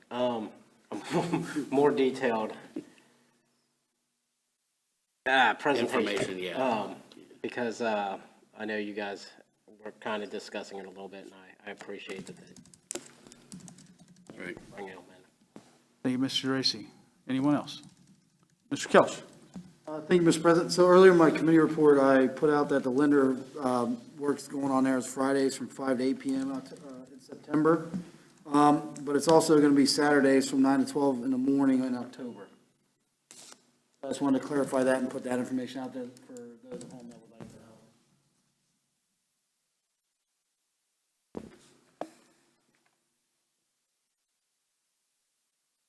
Any other new business? Thank you. Then we'll move on to item P, communications. Mr. Gabbard? I'd like to, can we just have communication 1, 3, and 4 received and filed as of read, and only read number 2 since there was some read before? Motion by Mr. Gabbard to receive and file as if read item 1, 3, and 3, 4. and 4. May I have a second? Sure, I mean. Mr. DiNardo? Yeah. Any discussion? Mr. Thompson? I'm confused why you're asking us to do that. I'm sorry. Mr. Thompson? Question, just Okay. Mr. Gabbard.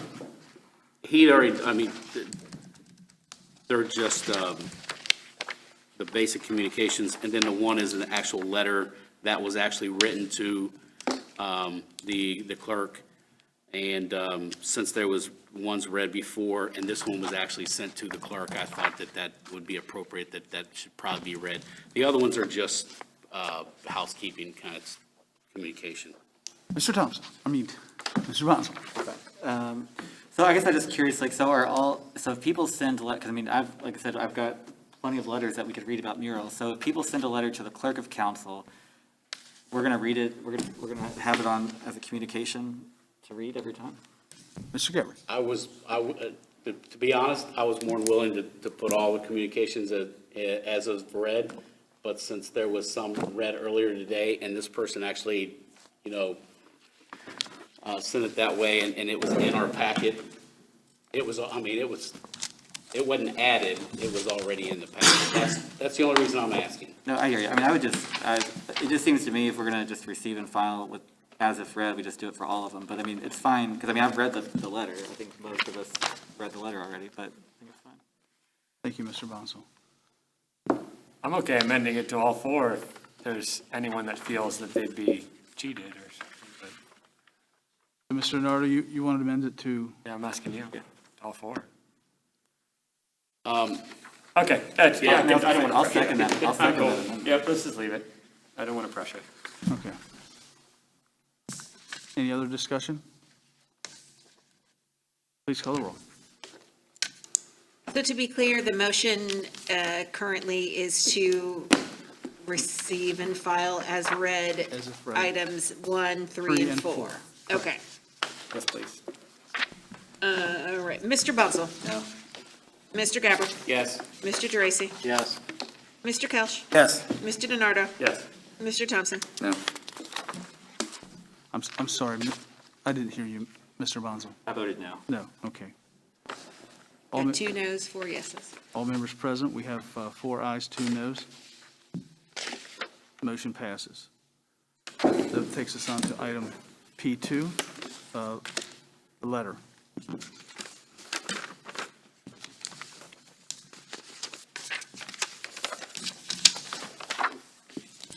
Bear with me.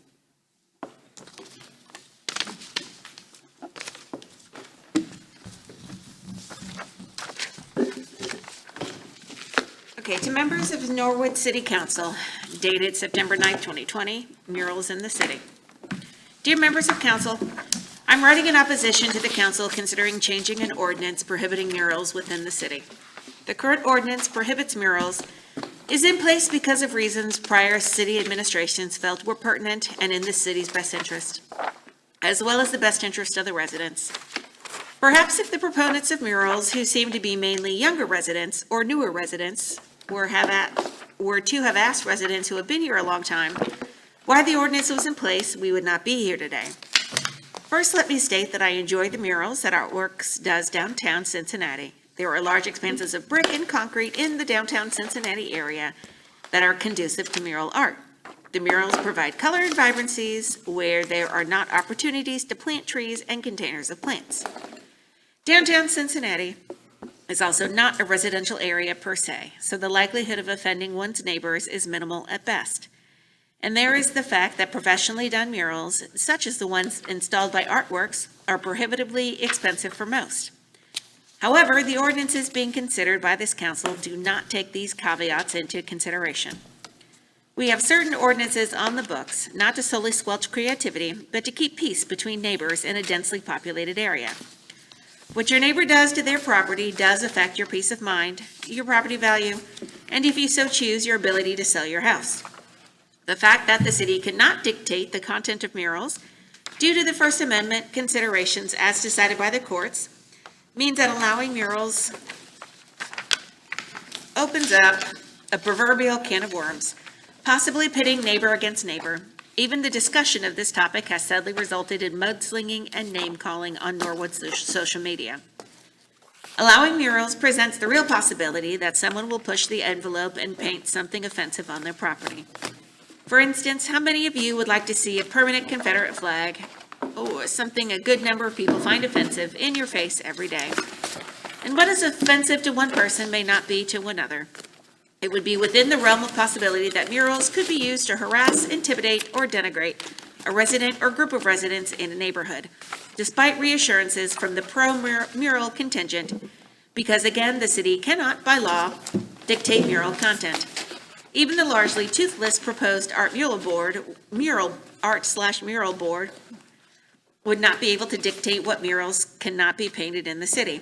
Try selling your home with a large offensive mural visible from your home. It does not take long for a painted surface to look worn and tired. What steps would be taken to ensure the public that murals would be properly maintained? What happens when a person who has painted a mural moves? Would the mural be ordered painted over? What happens if a mural is vandalized? Who is responsible to fix it? Because that costs money. And what is the time frame? We all know that getting property owners to comply with city ordinances is hard enough as it is, often involving the courts and lost city employee hours. Do we really want to burden an already overworked building department with enforcement of murals? In a densely populated area, such as Norwood, peace between neighbors should be foremost in council and the administration's minds when considering the passage of any ordinance. Also, the fact that some residents wish to paint murals on historically relevant city property, such as the community center and the old safety lane, is alarming to me as well. Once those buildings are painted, it cannot be undone without huge expense to the city. In fact, no city buildings should be defaced by murals, because then the city is obligated to maintain and repair them. Imagine a teen tagger adding their 2 cents to a mural via spray paint can. Does the city have the wherewithal to pull public works workers from grass cutting, dragging fields, and snow plowing to fix a mural on city property? Is that an appropriate expenditure of taxpayer or city worker time? I believe it is not. Proponents of the murals want us to believe that Norwood deserves the best. Yes, our city does. That would be in the form of ordinances aimed at increasing the tree canopy of the city, or better parks and streets, for example. To quote another anti-muralist, you don't see them in vibrant and successful communities, but rather in more downtrodden places, a symbol, to me, of towns that have turned to their last resorts, a cheap injection of color or change in places where industry and commerce have left. I, for one, am not ready to write off as downtrodden. We, more permanent and longtime Norwood residents, as well as our parents and grandparents before us, have had existing ordinances passed in order to improve the aesthetics and livability of our city, because we already do want the best for our city. If one really feels that Norwood deserves the best, then walk the walk and pick up litter, volunteer to paint playground equipment, weed your sidewalks and curbs, plant trees and flowers, and maintain your property as many of us have done for decades already. But murals, an emphatic no. It is my hope that council will thoughtfully listen to all of their constituents despite any possible attempts at influence by friends and family members. Thank you for your time. Sincerely, Renee Dierker, 4110 Floral Avenue. Thank you, Mrs. Williams. I think we've already voted to receive and file it, right? We just asked No. it to be. Not this one. Not this one, we did the other three. Mr. Gabbard? Motion to receive and file. Thank you, Mr. Gabbard. May I have a second? Mr. Geraci? Any discussion? Please call the roll.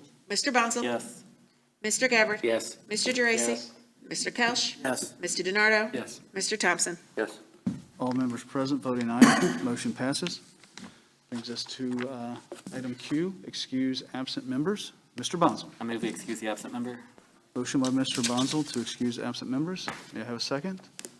Mr. Thompson. Second. Any discussion? Please call the roll. Sorry, bear with me, let me catch up with you. Who was the first and second? Second, I'm sorry, motion by Mr. Bonzel, second by Mr. Thompson. Thank you. Mr. Bonzel? Yes. Mr. Gabbard? Yes. Mr. Geraci? Yeah. Mr. Kelch? Yes. Mr. DiNardo? Yes. Mr. Thompson? Yes. All members present voting aye, motion passes. Item R, adjournment. Mr. Bonzel. Move we adjourn. Motion by Mr. Bonzel. I have a second. Mr. Thompson. Second. Please call the roll. Mr. Bonzel? Yes. Mr. Gabbard? Yes. Mr. Geraci? Yes. Mr. Kelch? Yes. Mr. DiNardo? Yes. Mr. Thompson? All members present voting aye, we're adjourned. All right.